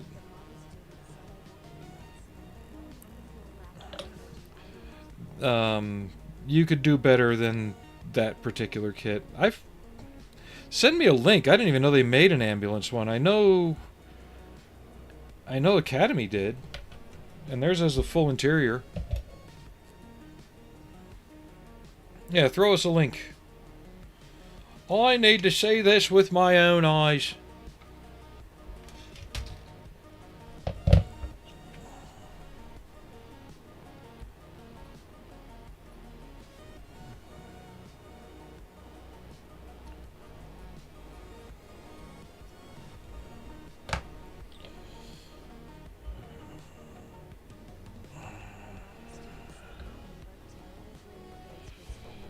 No, just, you know, late 80s.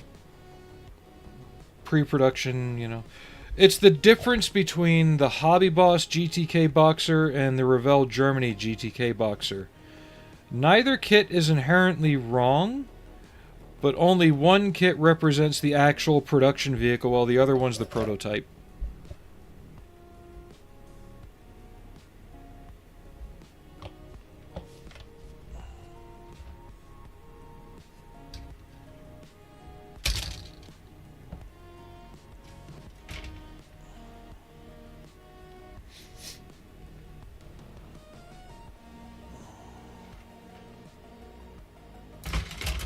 Ah.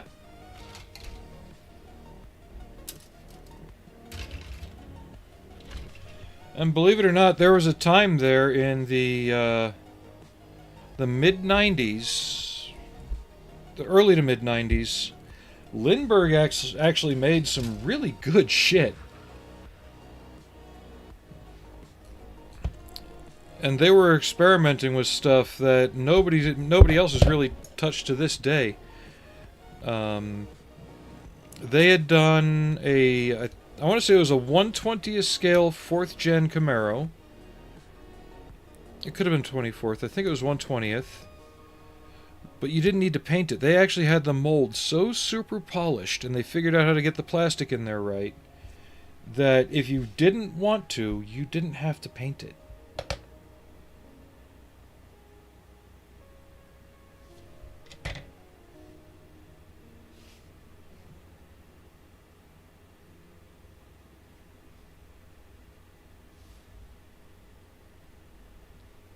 And I think they even did a S10 the same way. An S10 pickup truck.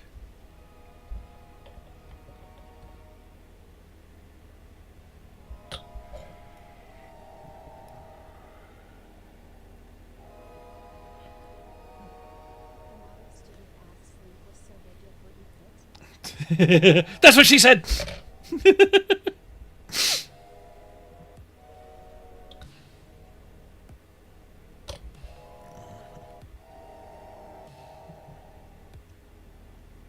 If you're on Twitch, you can send it to me in a whisper.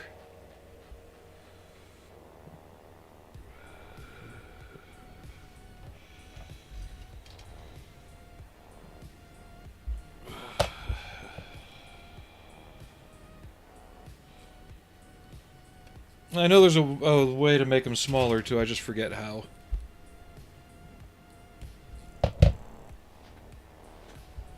And that's the 997.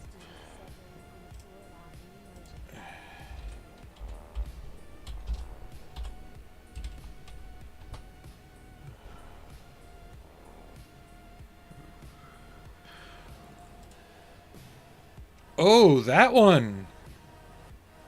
Yeah, that's not even... That one never made it to production, too. That particular top.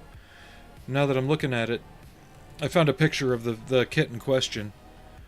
Yeah, the box art looks cool. That top never went into production, though.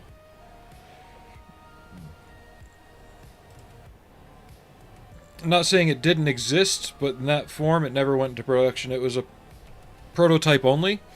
There was a later version of it that came out that wasn't as short.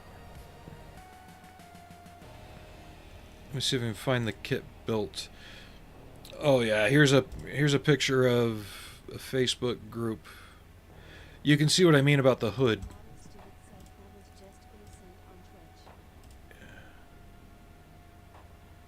So where are we? So here it is built, and it clearly shows off the weird angle of the hood. There.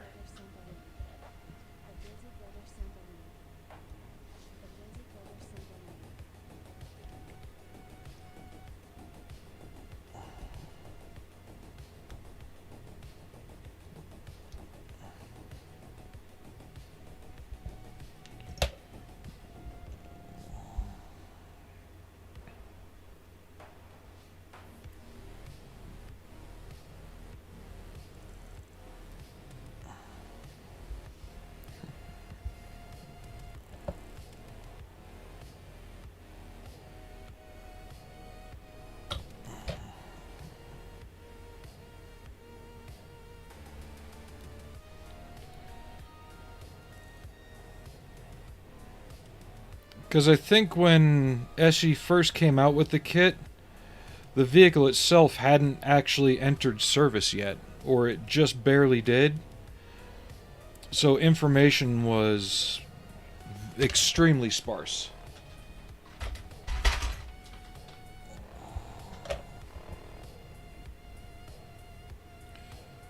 Then Italeri waited a bit, got better information, released a much more well-designed product, shall we say. And then Academy copied their design in terms of the parts breakdown and engineered better tires for it. Come on, you.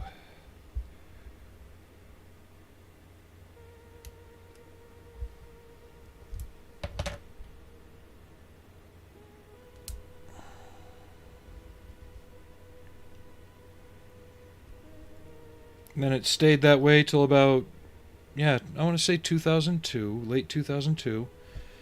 And Tamiya came out with theirs.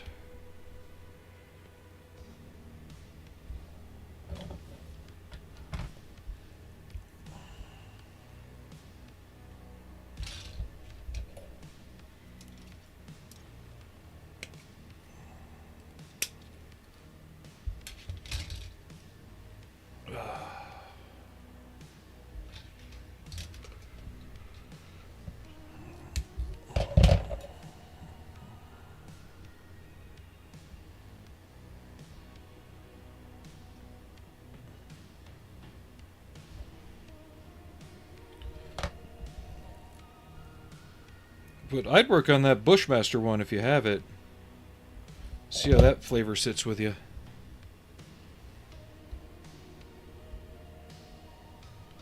To this day, Tamiya still reboxes Italeri kits for some things. Mostly 72nd scale aircraft.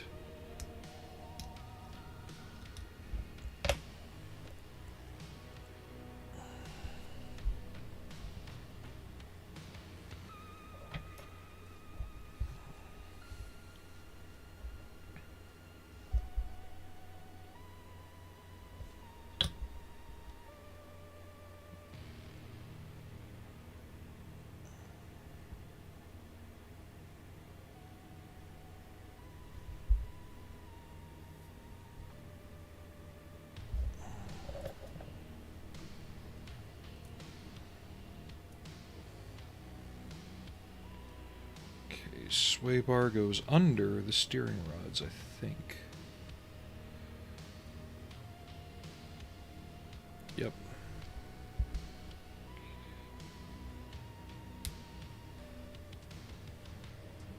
No, it should go over.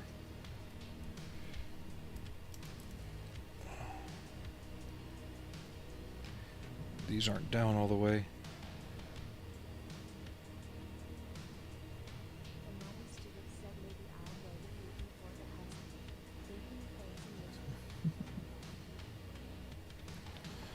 Whatever floats your boat, you know, your hobby.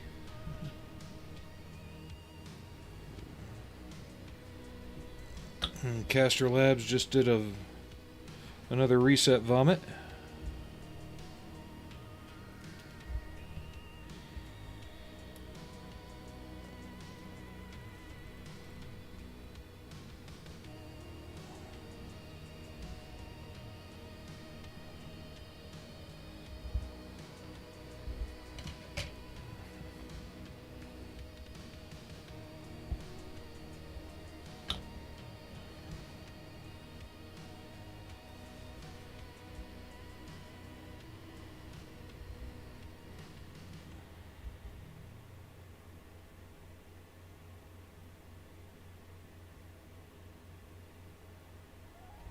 If you were doing a more modern vehicle like I'm doing on this one, giving it some of the more modern details and updates, I could link you to a set of modern tires, but if you're doing the Bushmaster, you'd want to stick with just the Wranglers.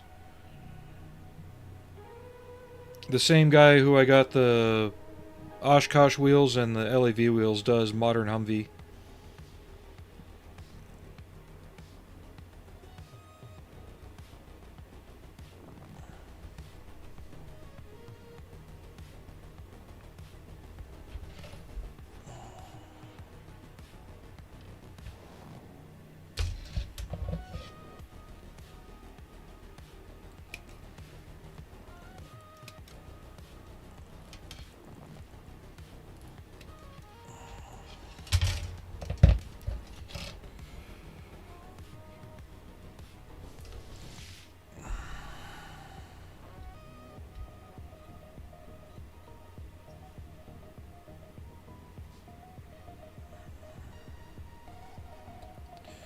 But yeah, a Bushmaster armed Humvee, especially one of the up-armored ones, would have been deadly, because that thing was a completely remotely operated turret.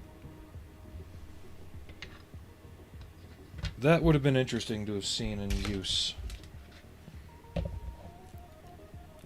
Especially knowing what we can do with the Bushmaster now.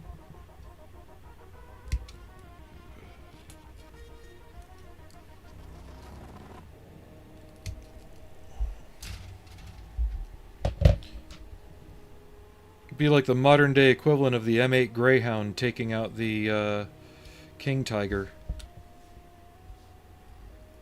Get a Humvee taking out T-90s with a Bushmaster.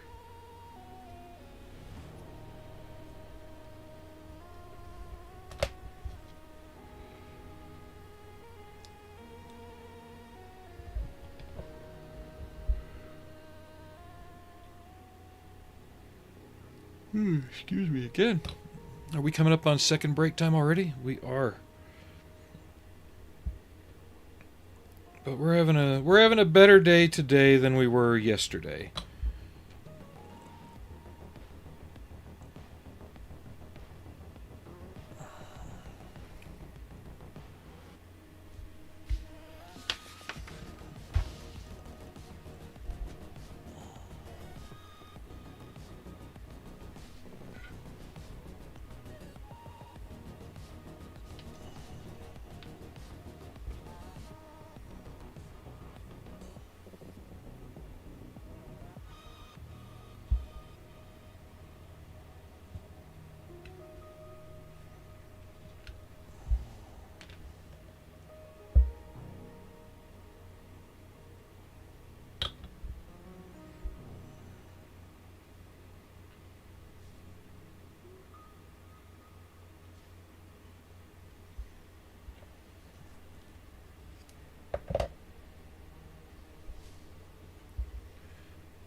Test fit, test fit, test fit.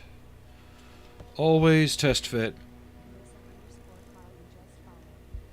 Carissa Carlin, thank you for the follow-on kick. Just to let you know, there is a 6-minute cooldown before you can say anything.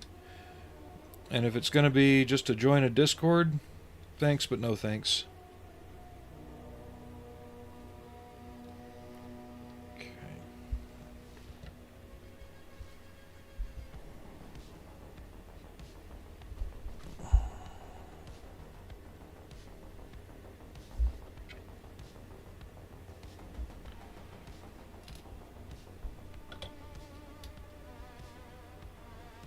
Sadly, there's been too much of that via bots and others, which is why I've got follower-only chat on Kick turned on.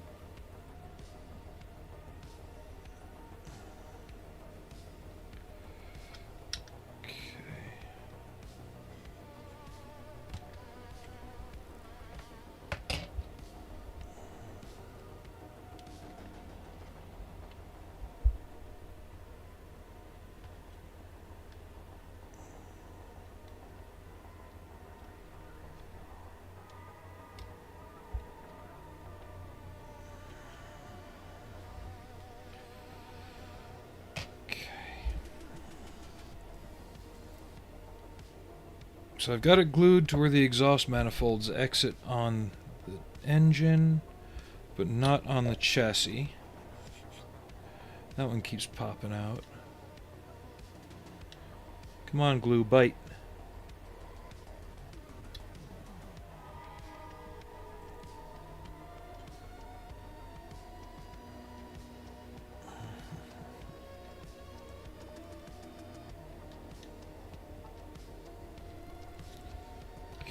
Let me get the cross member in there. A24. There it is.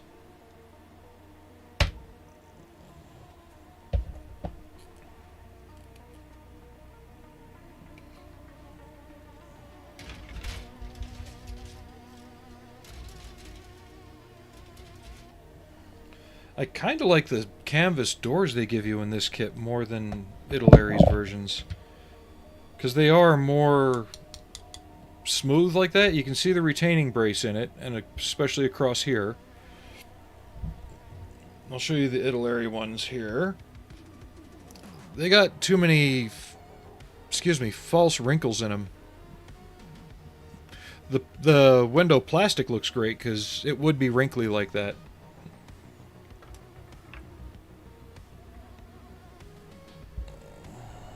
Yeah, it's even got the ribbing on the inside.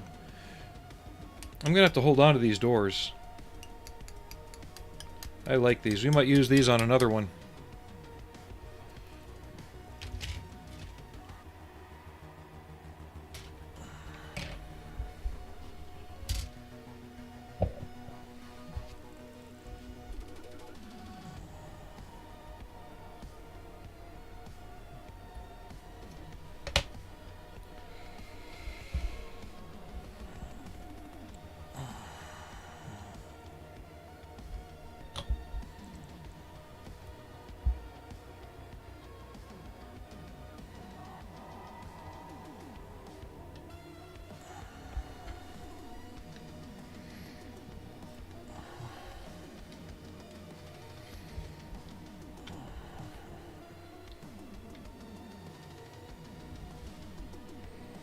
There, that'll hold the exhaust down in place too.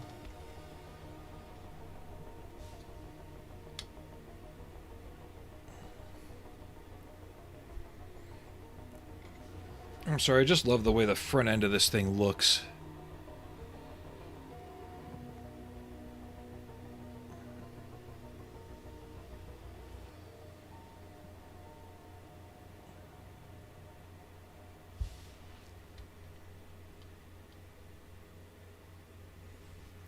You know it just wasn't made to win beauty pageants.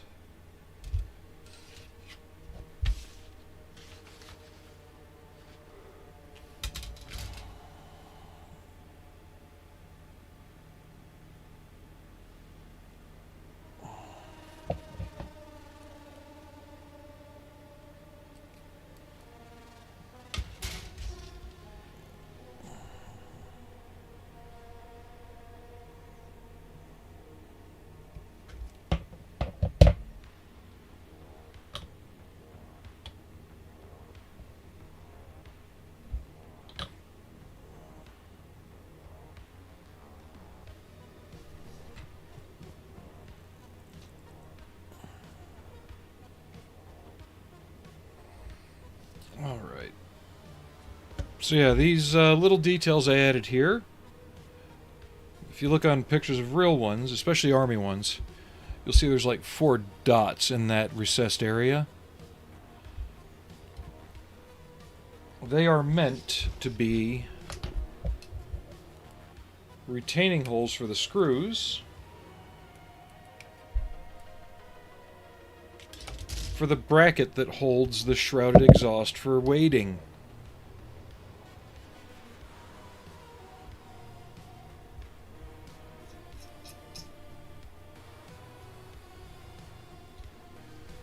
And since we're doing the intake, we'll have to use this too. This will let me get it all at the right angle before we finalize everything. That seems really far away from the body, though.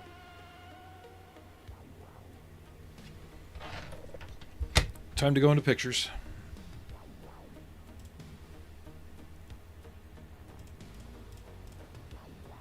I don't recall them being that far away from the body. They're not. Yeah, they're almost right up against it. Okay.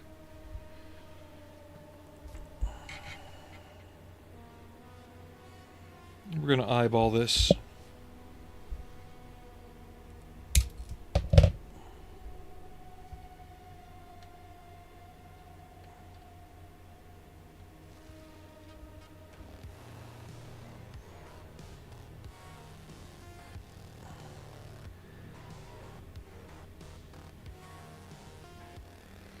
That's a little better. And I'll have to see if I can get clear pictures of the bracket to make something that looks right.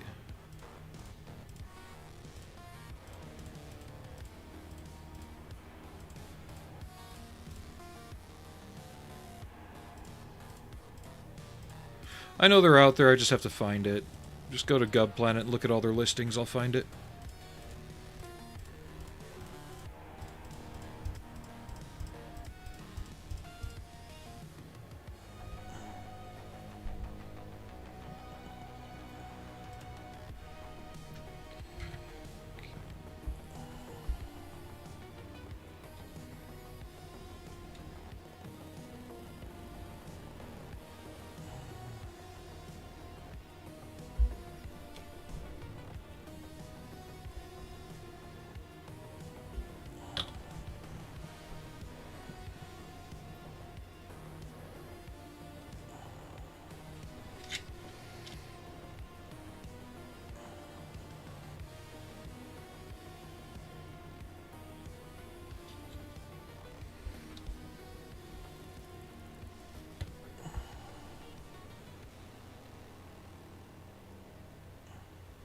I'm just going to let that set like that for a minute and dry on there. That way I can pop all that off as one piece. This should be dry enough to sand down.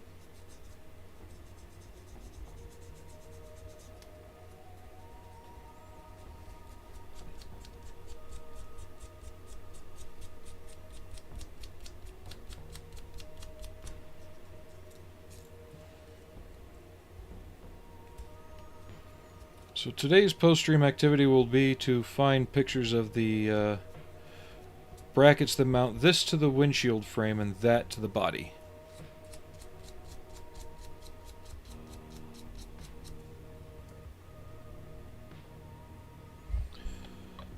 As far as my next stream, that won't be till next Monday.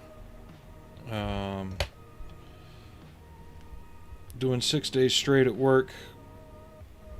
Not voluntarily, but gotta do what I gotta do. And the next day I know that I'll be off is Monday next week.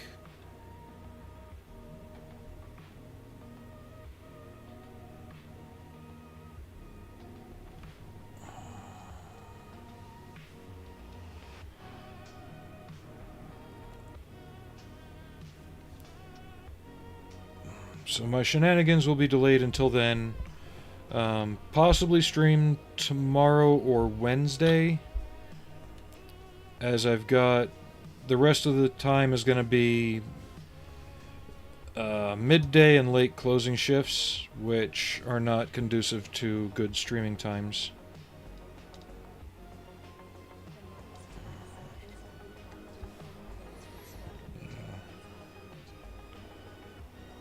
So that's what we're looking at in the future. So you'll have a good 6-day break from my idiocy.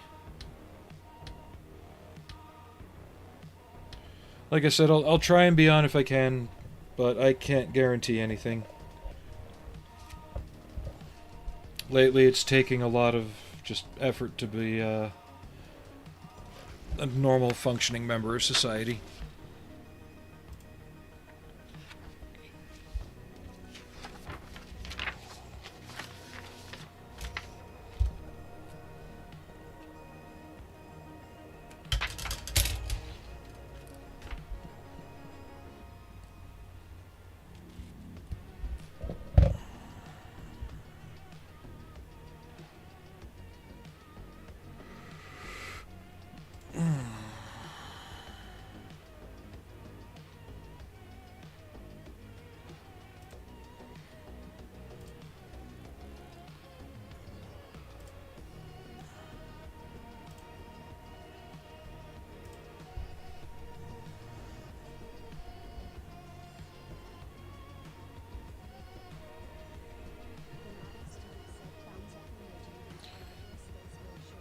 Well, it wouldn't be the first time, just... Last time it happened, I lost a couple of subs on YouTube because I wasn't on more frequently. Either that or it was just YouTube cleaning up bots or whatever. I don't know. I just don't want it to keep happening.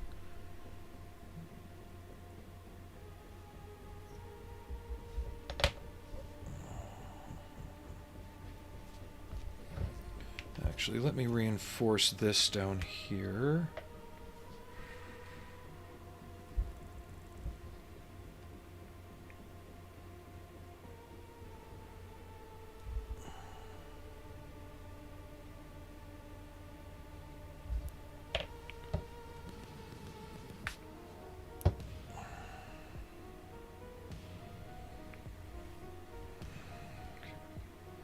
That's better.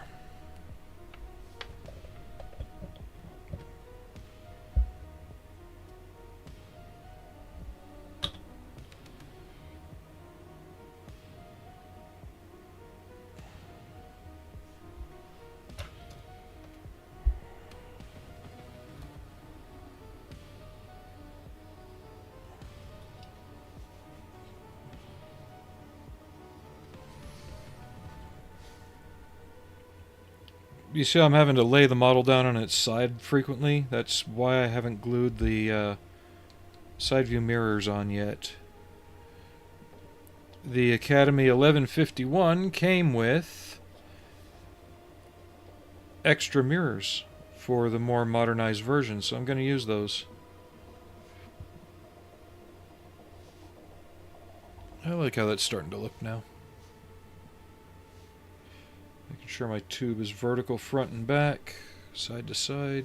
Yep.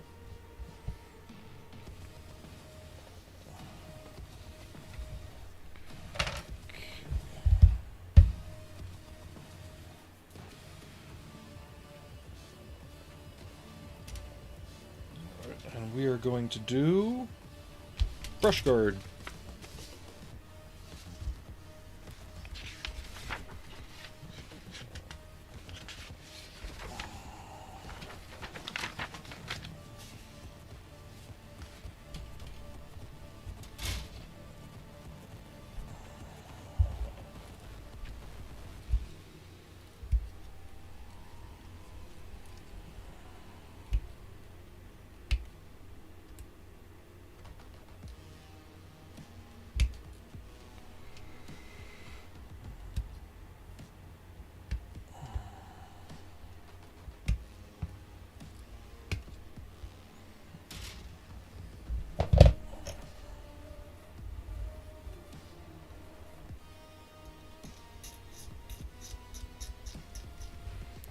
And this is also one of the first kits to include the proper brush guard on the vehicle.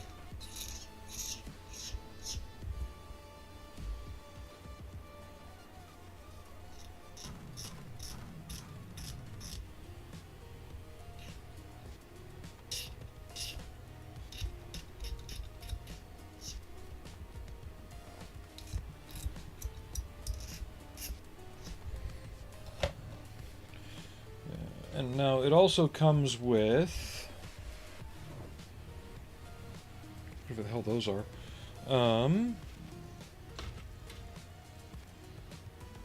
Yeah, it comes with a cargo strap for across the back. I might keep the hook ends and replace the center section with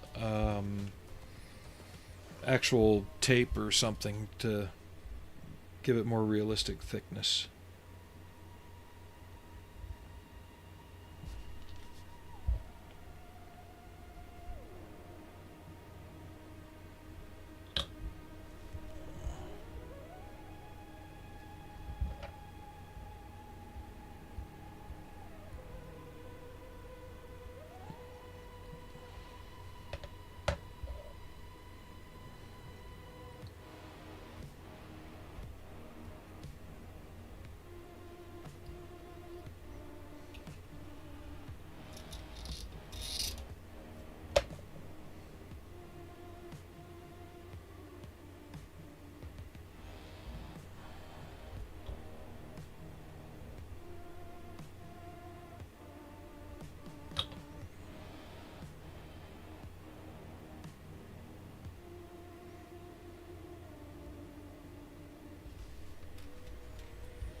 Sorry, I think I'm seeing parts for other versions.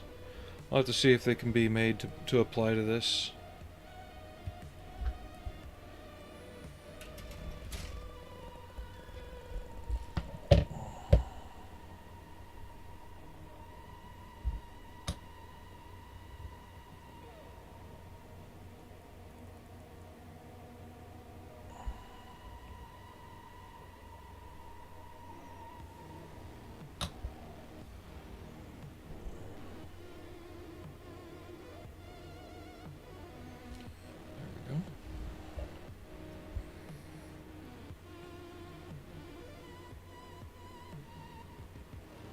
I hope Alex is okay. I know they've been going through some employment difficulties too.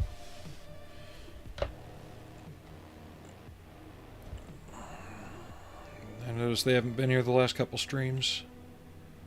Oh, come on, don't glue to the fuel tank.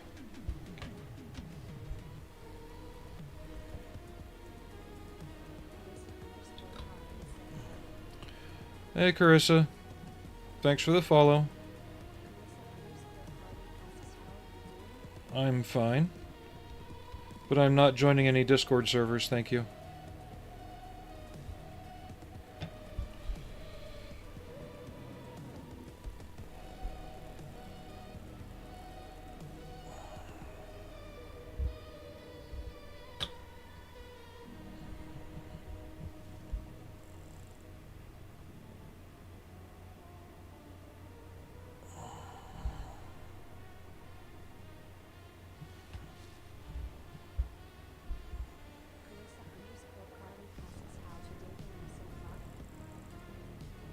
It's going.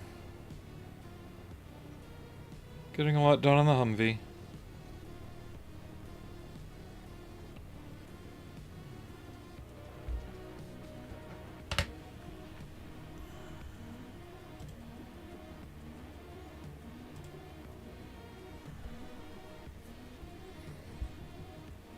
Okay. Now when I was pulling the subframe off, the cross member glued to the fuel tank.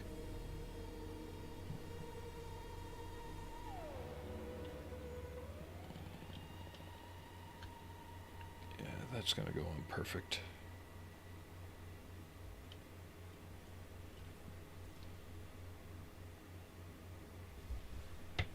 Alright, let me go see if I can find a picture of that bracket.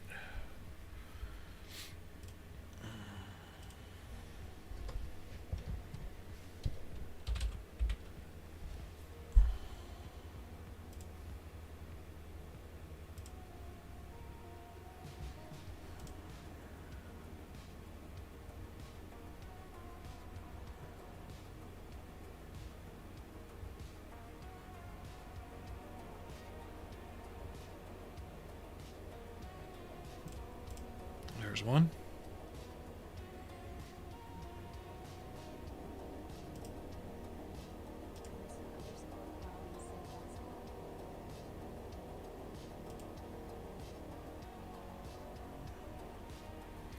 Right now I'm looking for a picture of the exhaust bracket where it meets the body.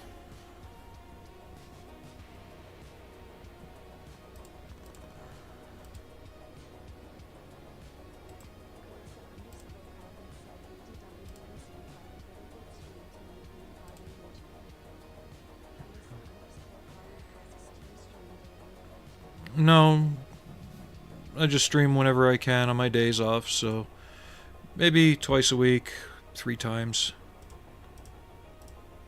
No, that's the wrong page.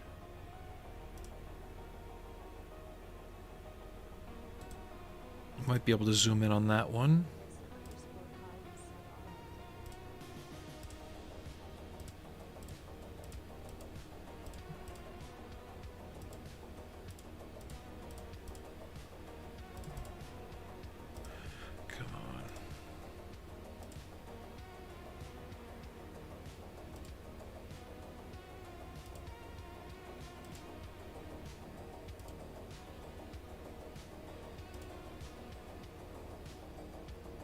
Well, here we go. This is what I'm looking for in the,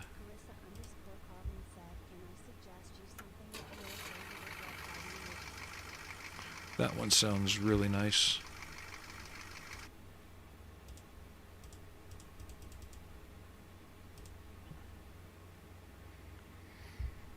You can suggest...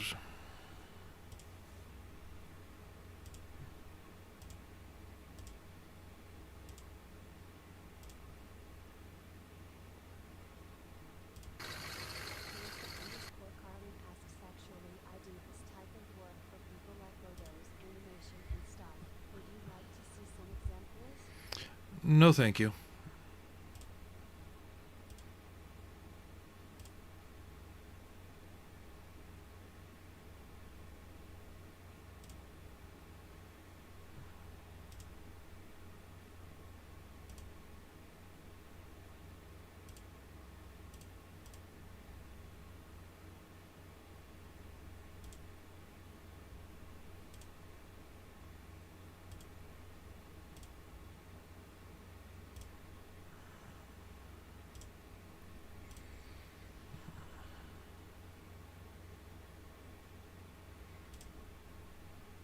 Get back to the music.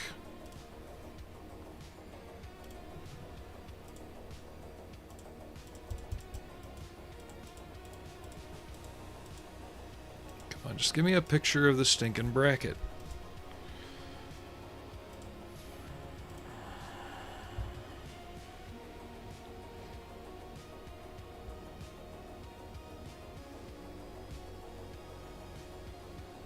I want to say it's just a bent piece of metal, but before I say that, I want to be sure.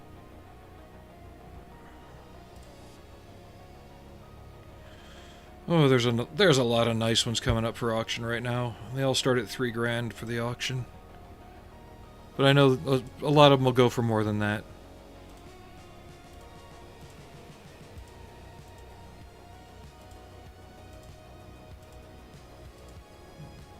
Especially if they run.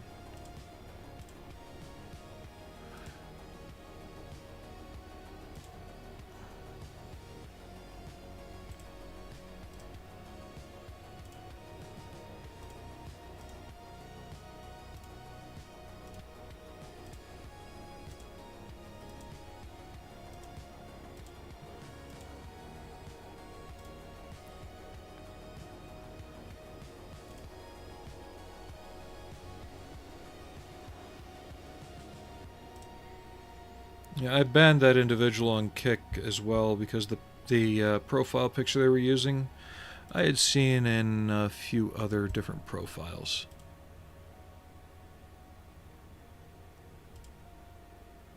Okay, I think we're onto something here. Yes, we are.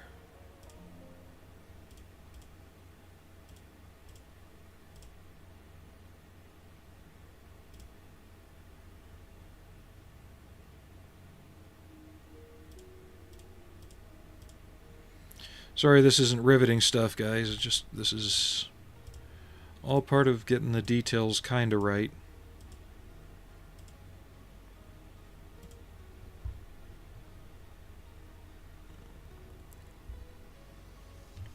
Why could the engine not be started on this? It looked complete.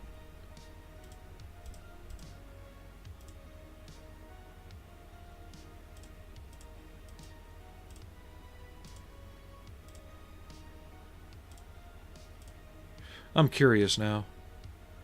It's got the switches. Batteries are in it. Belts are on it.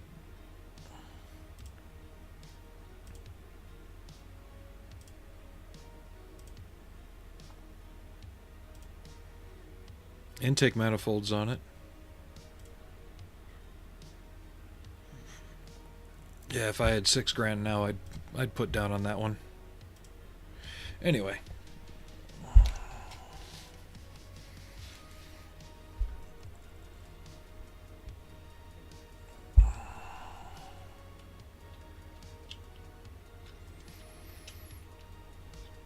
And for those that think I was being harsh with that, I wasn't. There's bots like that were doing the rounds on Twitch a couple of years back. They got cracked down on there as well.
Now, I'm not gluing it to the body just yet.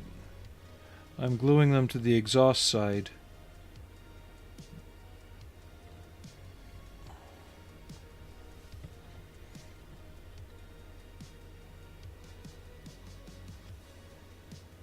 Once they're dry, they should pop right off and go with the pipe.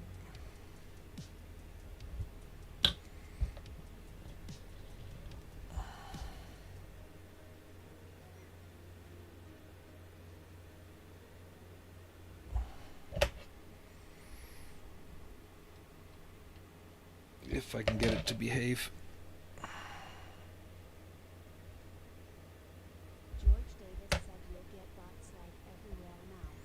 Yeah, you do.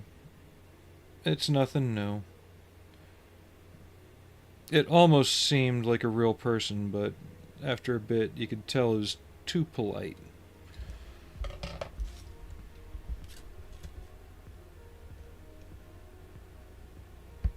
Plus Twitch has been, or not Twitch. Yeah. Not Twitch. Kick has been too quiet. And usually the only people signing up or following lately are like that. Even going follower only can only get rid of so much of it. The only thing after that would be sub only, and there's not enough people following me on Twitch, or not Twitch, on Kick, or either one to justify a sub only stream.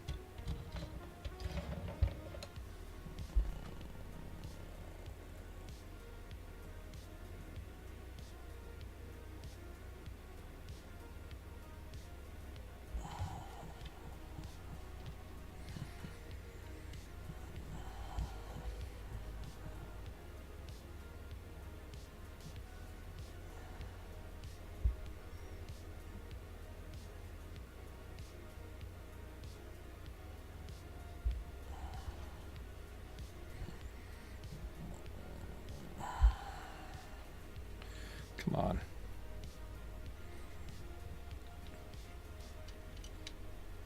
Okay, note to self, don't push on the fucking exhaust.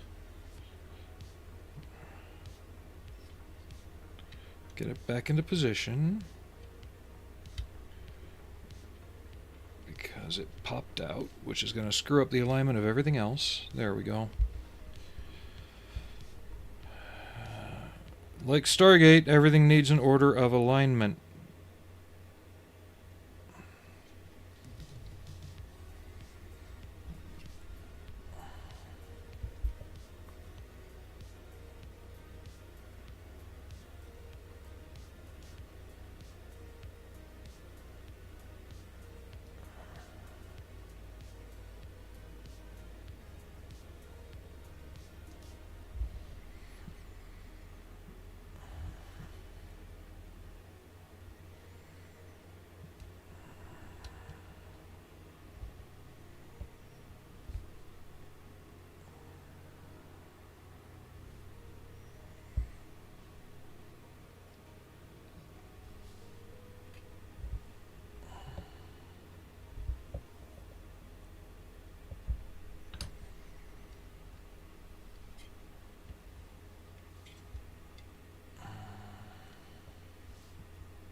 I just need to get these things in there properly.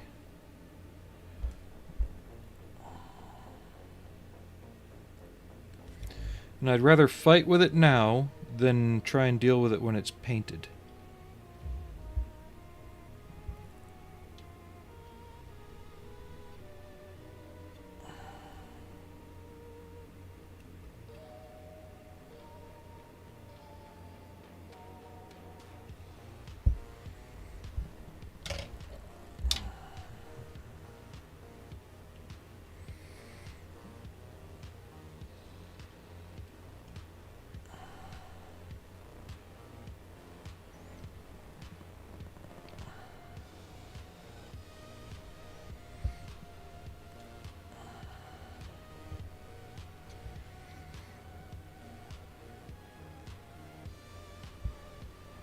You know what? That's good enough.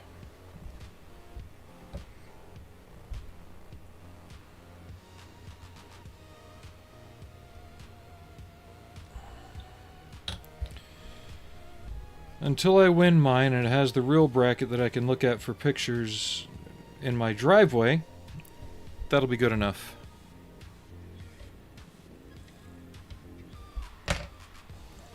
Now for the other one that I completely forgot to look at.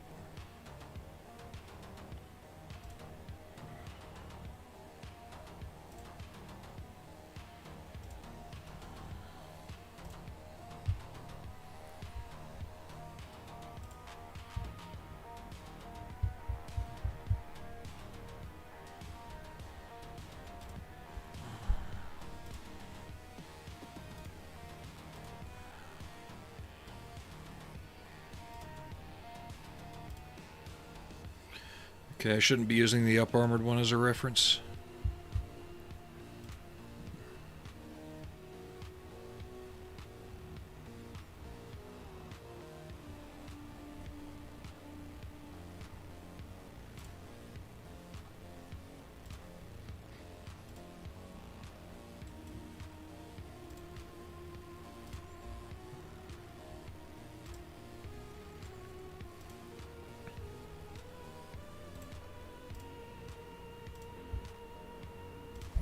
Found one in sand, so it might be easier to make out the details.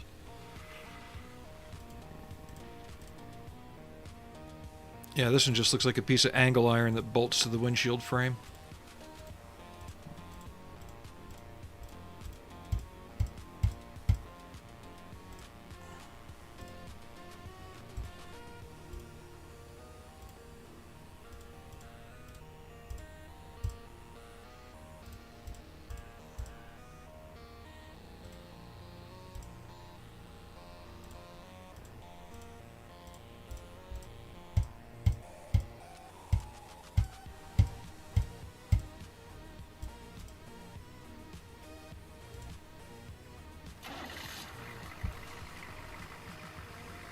Ooh, it's almost got 60 oil pieces.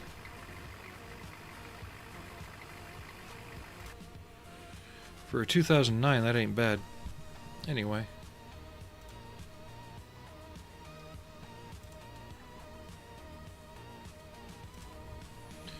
Okay.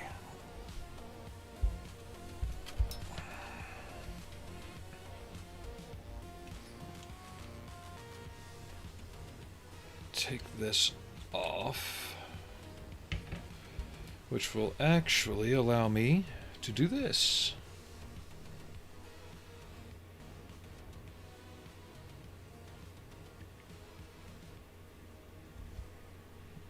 Get those two kind of lined up with each other. There. And then that can get set aside the rest of the night to dry.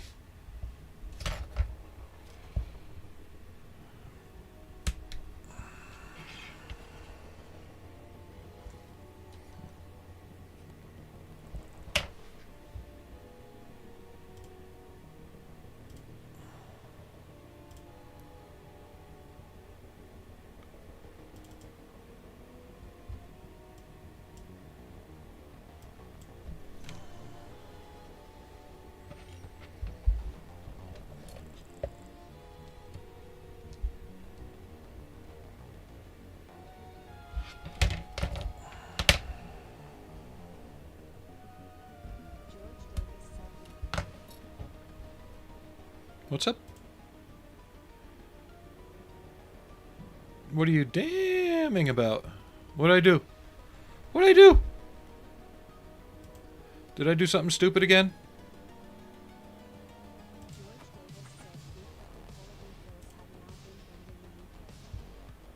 Oh, wow. Yeah, we're getting closer to paint. Like, real close. I'm still trying to decide whether or not I want to do at least the bow frames for the back or just leave them off. I don't recall seeing a lot of them with the frames on if the canvas wasn't.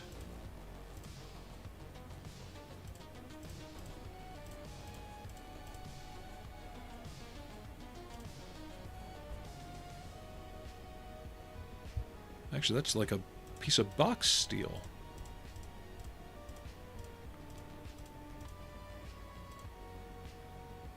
that's the case, I might actually have something for that.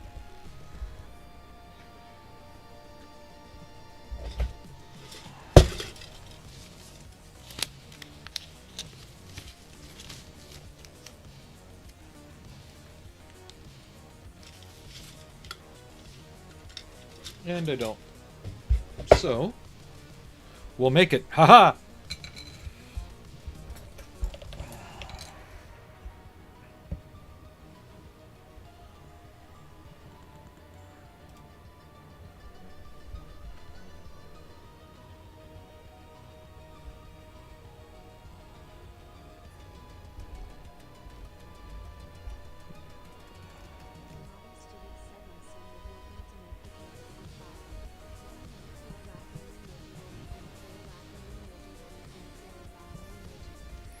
Well, I mean, if you want me to go, like,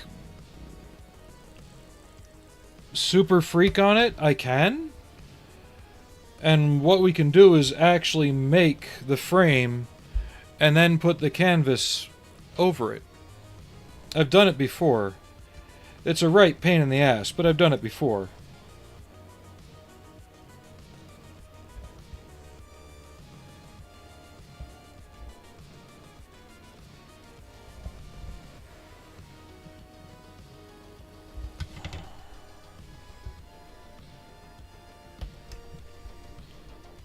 We've got till the end of October. Remember, this is one a month, starting this month.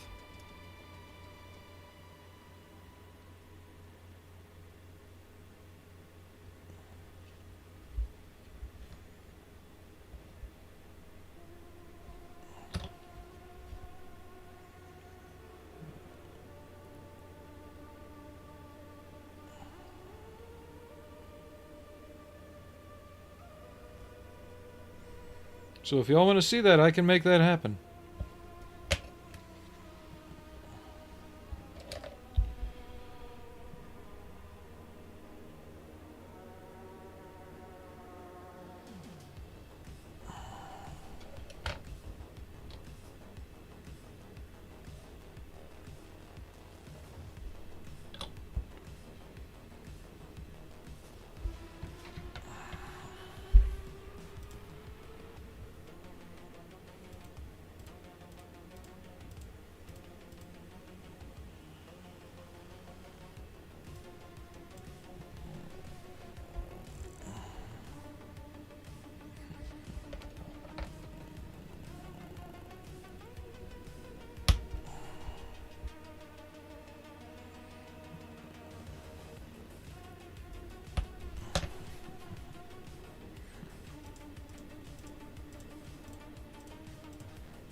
I may have just noticed something that'll necessitate ripping that thing right the hell off.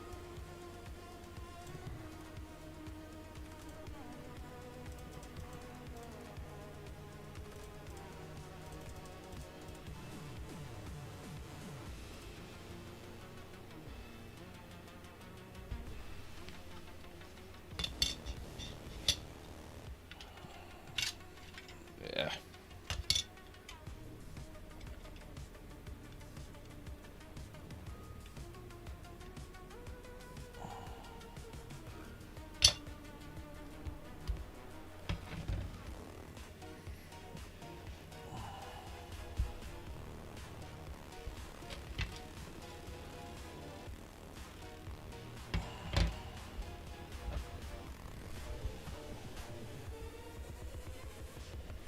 It's too tall.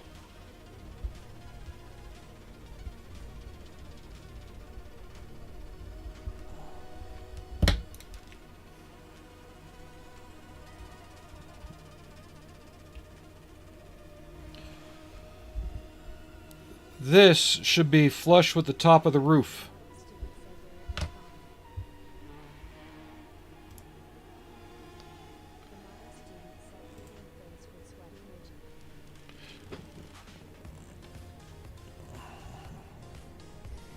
Am I getting too picky, or is it just me?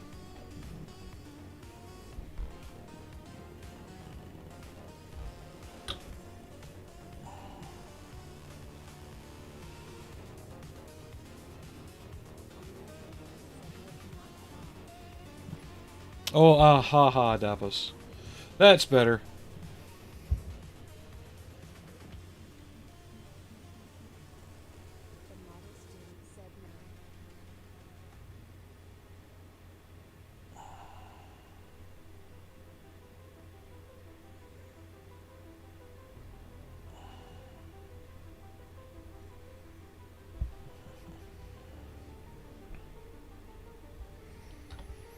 Let that set up for a moment.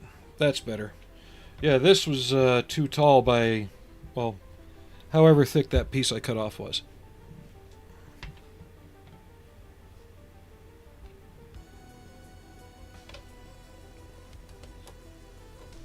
Yeah, by that much.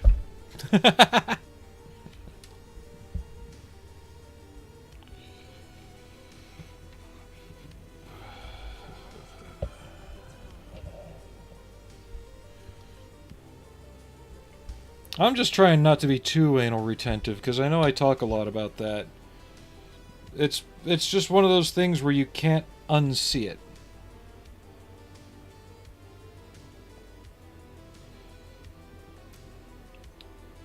But you notice I'm not measuring anything with micrometers either. I'm just I'm eyeballing it, and if it don't look right to my eye, then it ain't right.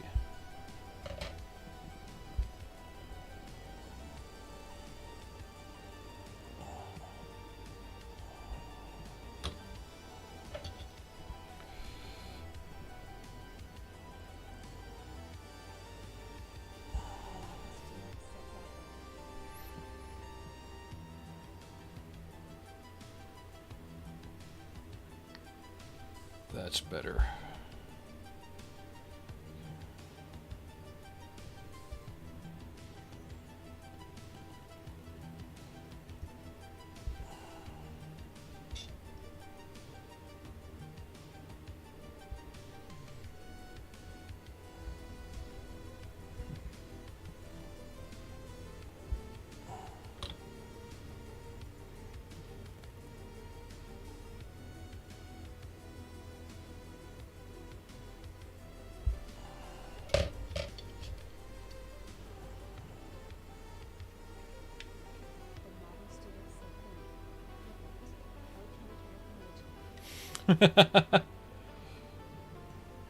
That's better.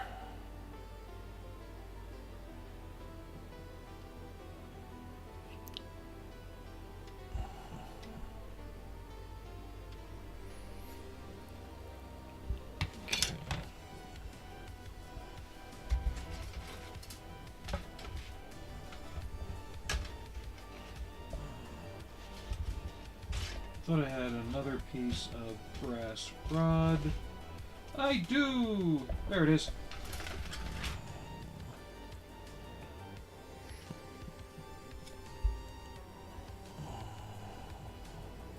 Since I'm not putting the doors on this,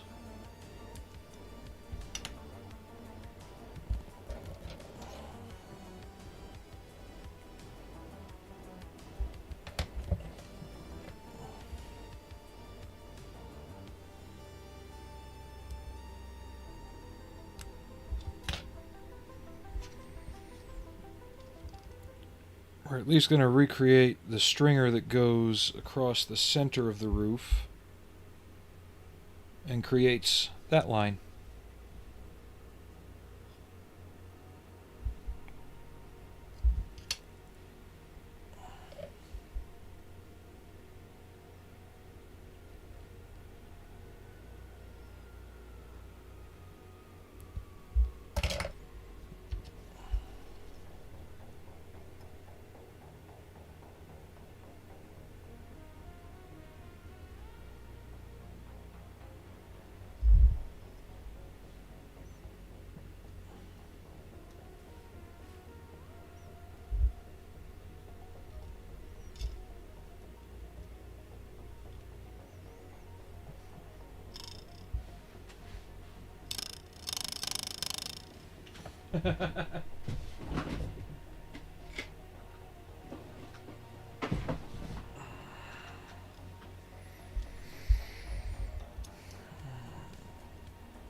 I'm trying. Not enough cat visits. We need more cat visits.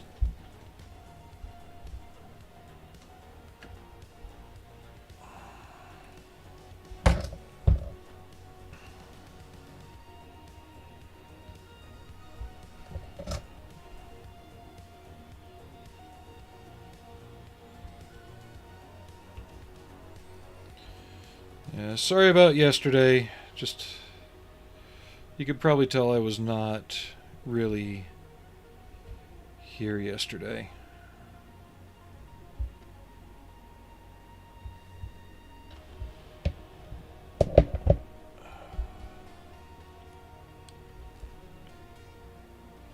Before we glue that in, though,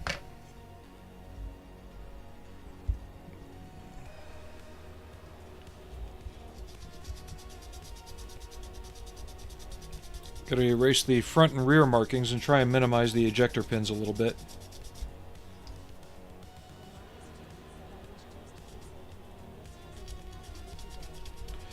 Well, it's because she got a good start getting her own box at the beginning and having a little nap there.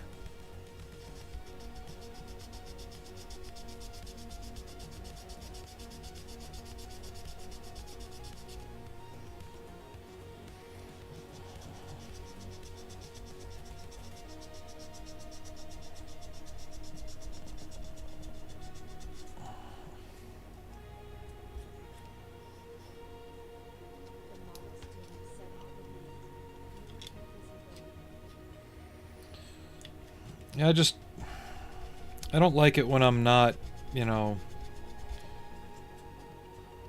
not at the best of it.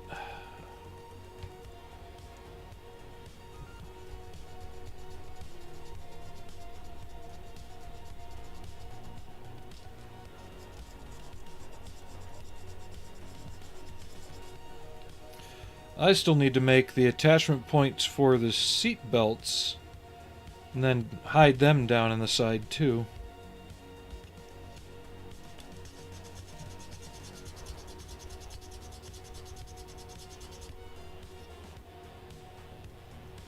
And then these sink marks here need to be diminished.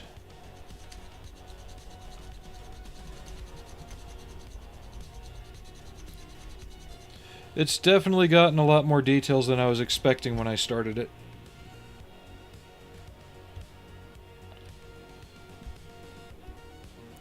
It's just funny how one kind of fed another, then fed another.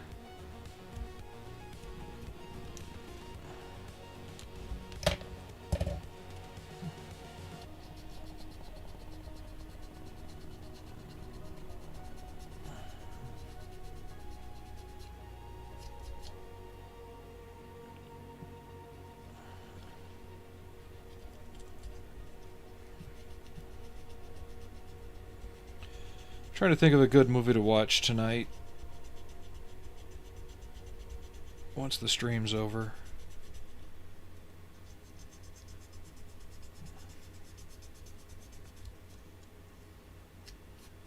I'll have to take a look through and see what I got.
I will say this, though. I appreciate everybody who has subbed or followed. No, I don't want to watch anything new.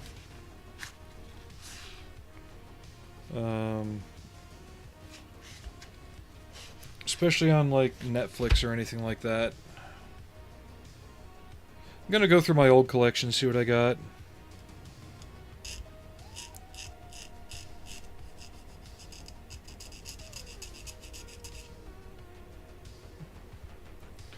Maybe something like Broken Arrow. Something fun, not too serious.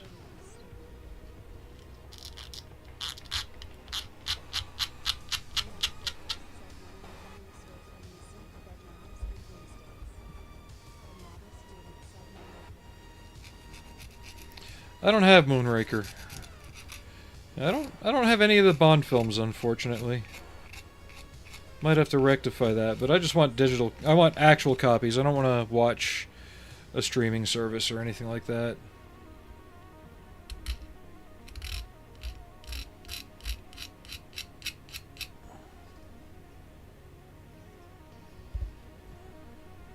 I know it's minuscule, but when you look inside and you see it,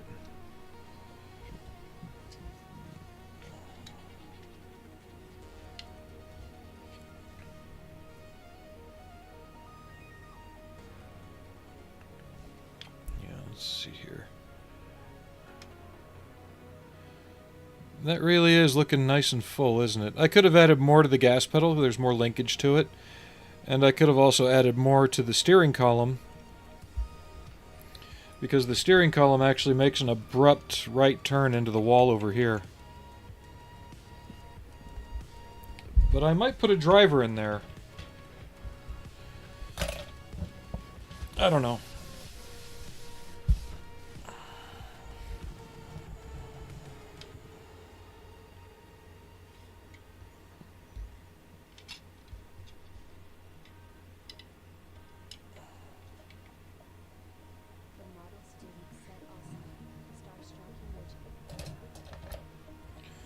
I like how that turned out too. That really sets it up.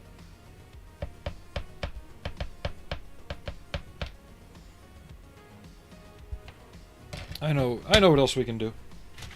I'm not ready to stop yet. We are winding down, but I'm not ready to stop just yet.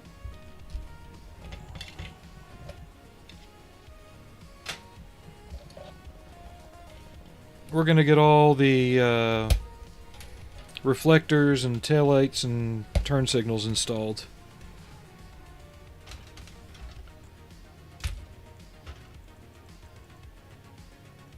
Where was the nighttime driving light?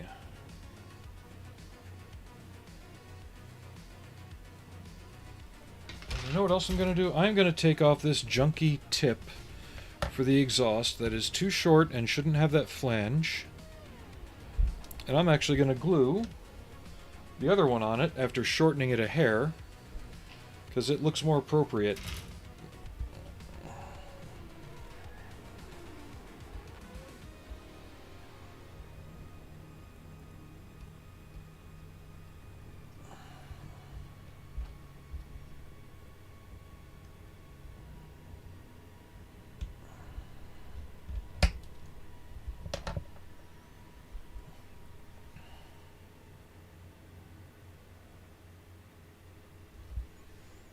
As long as I don't screw up the paintwork, this should turn out to be one of my better Humvee models.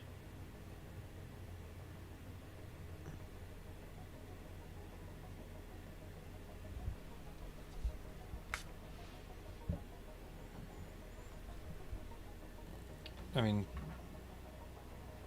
seeing how high I've already set the bar.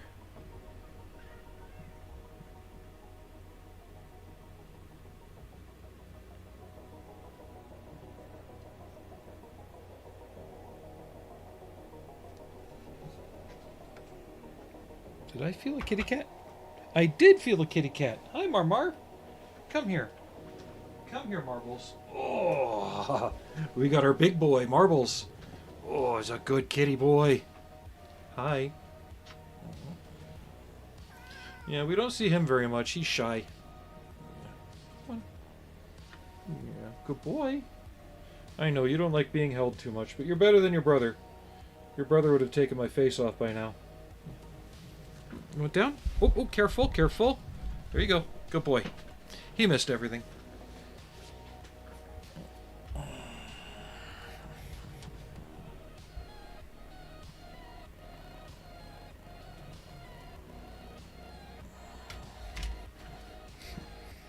Now I have marbles fur all over my face.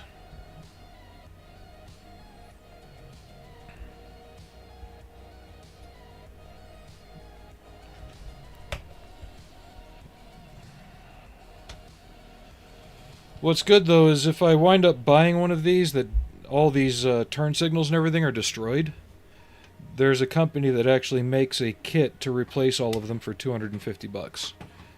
I'm talking all the reflectors, all the turn signals, everything. Ah.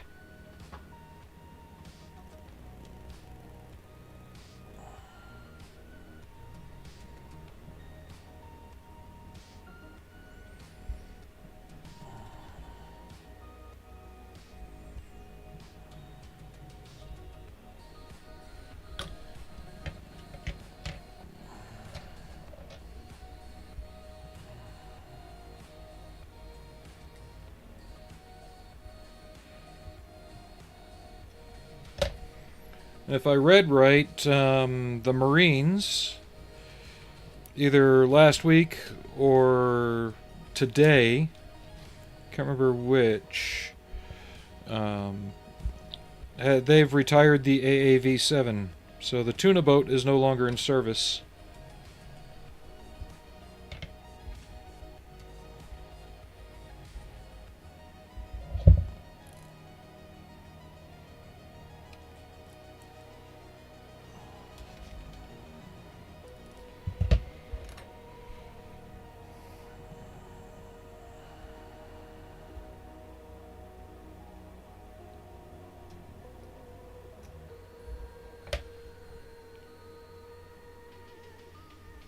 Convoy nighttime driving light.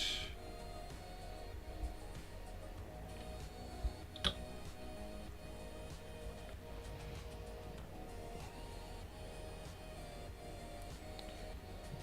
we go.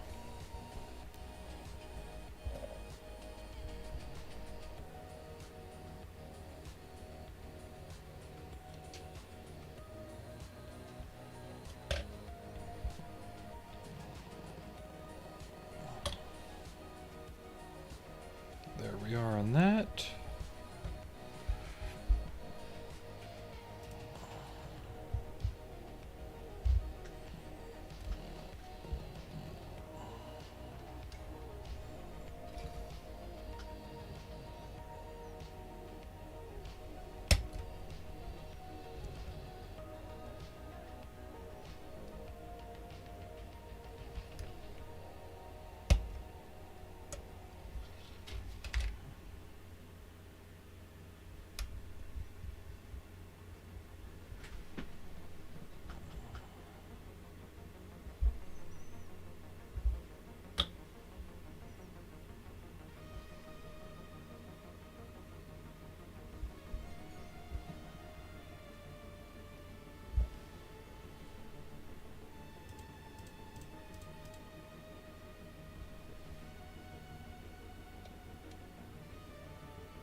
Ew.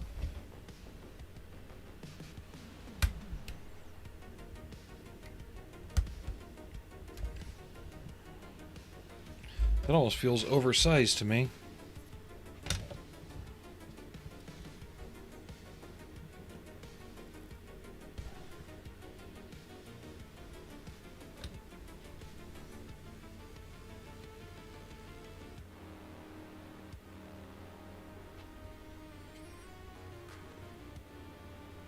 I'll make it work.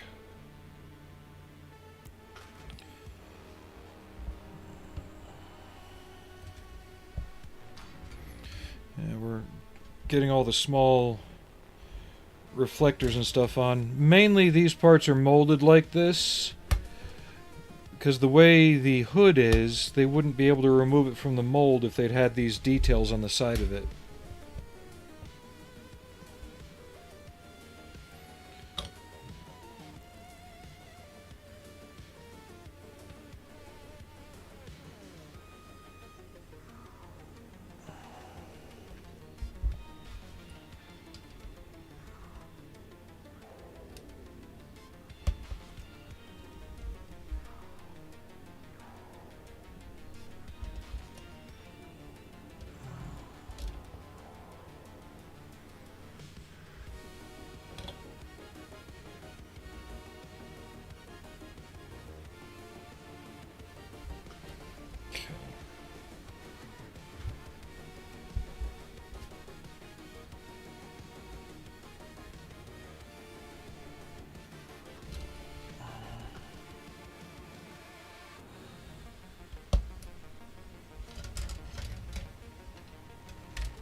And 2 more on the back.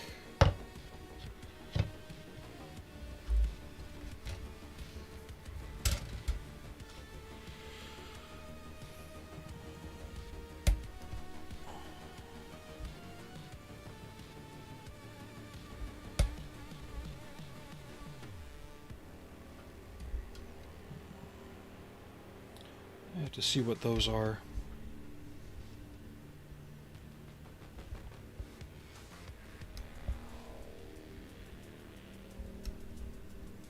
Still letting the camo net dry on the Centauro. I want to give that overnight. I got some areas a little too saturated.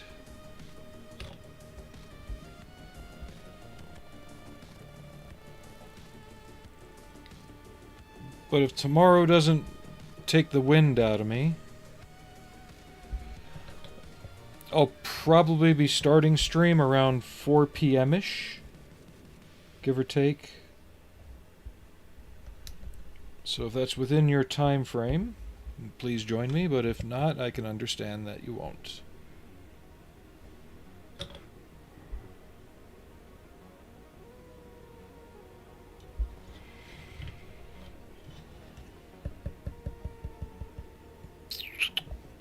A wish for some photo etch chain. I'll have to have a dig around and see what I got.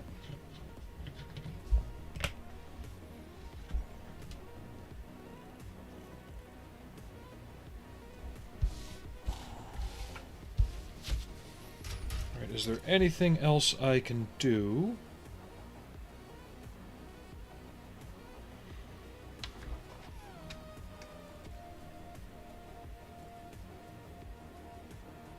I don't think so.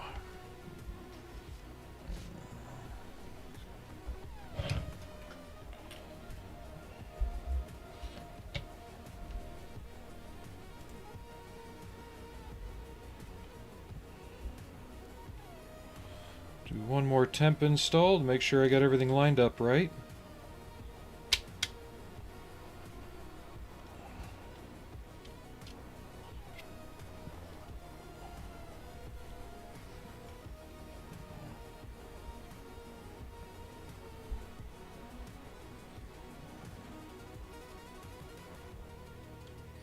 That's right, I need to find a fire extinguisher.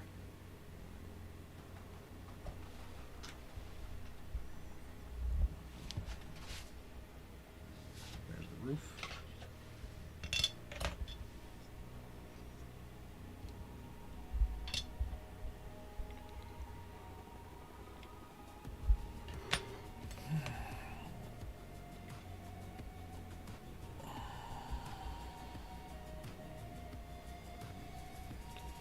That looks a lot better. A lot more scale, a lot more. There goes the driver's seat. I heard that's normal.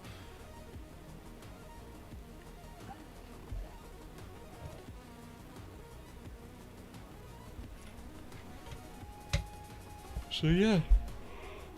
I think we'll end it here, let things dry overnight. I'll do one more sweep of details that I can't unsee kind of thing. And then we'll probably start painting on this next stream or two. We shall find out. But thanks everybody for watching. I noticed I got 2 more subs on YouTube when I was looking earlier. So if you're still here from that, thank you very much. Don't be a stranger. And yeah, just drop a message in community if you want what kind of Humvee you want to see next for next month. This is the October one. I'll probably throw an update on shorts tonight. So, but thanks everybody for watching. Take it easy, and hopefully I'll see you tomorrow or Wednesday. But after Wednesday, I won't be able to stream until next Monday. So take it easy.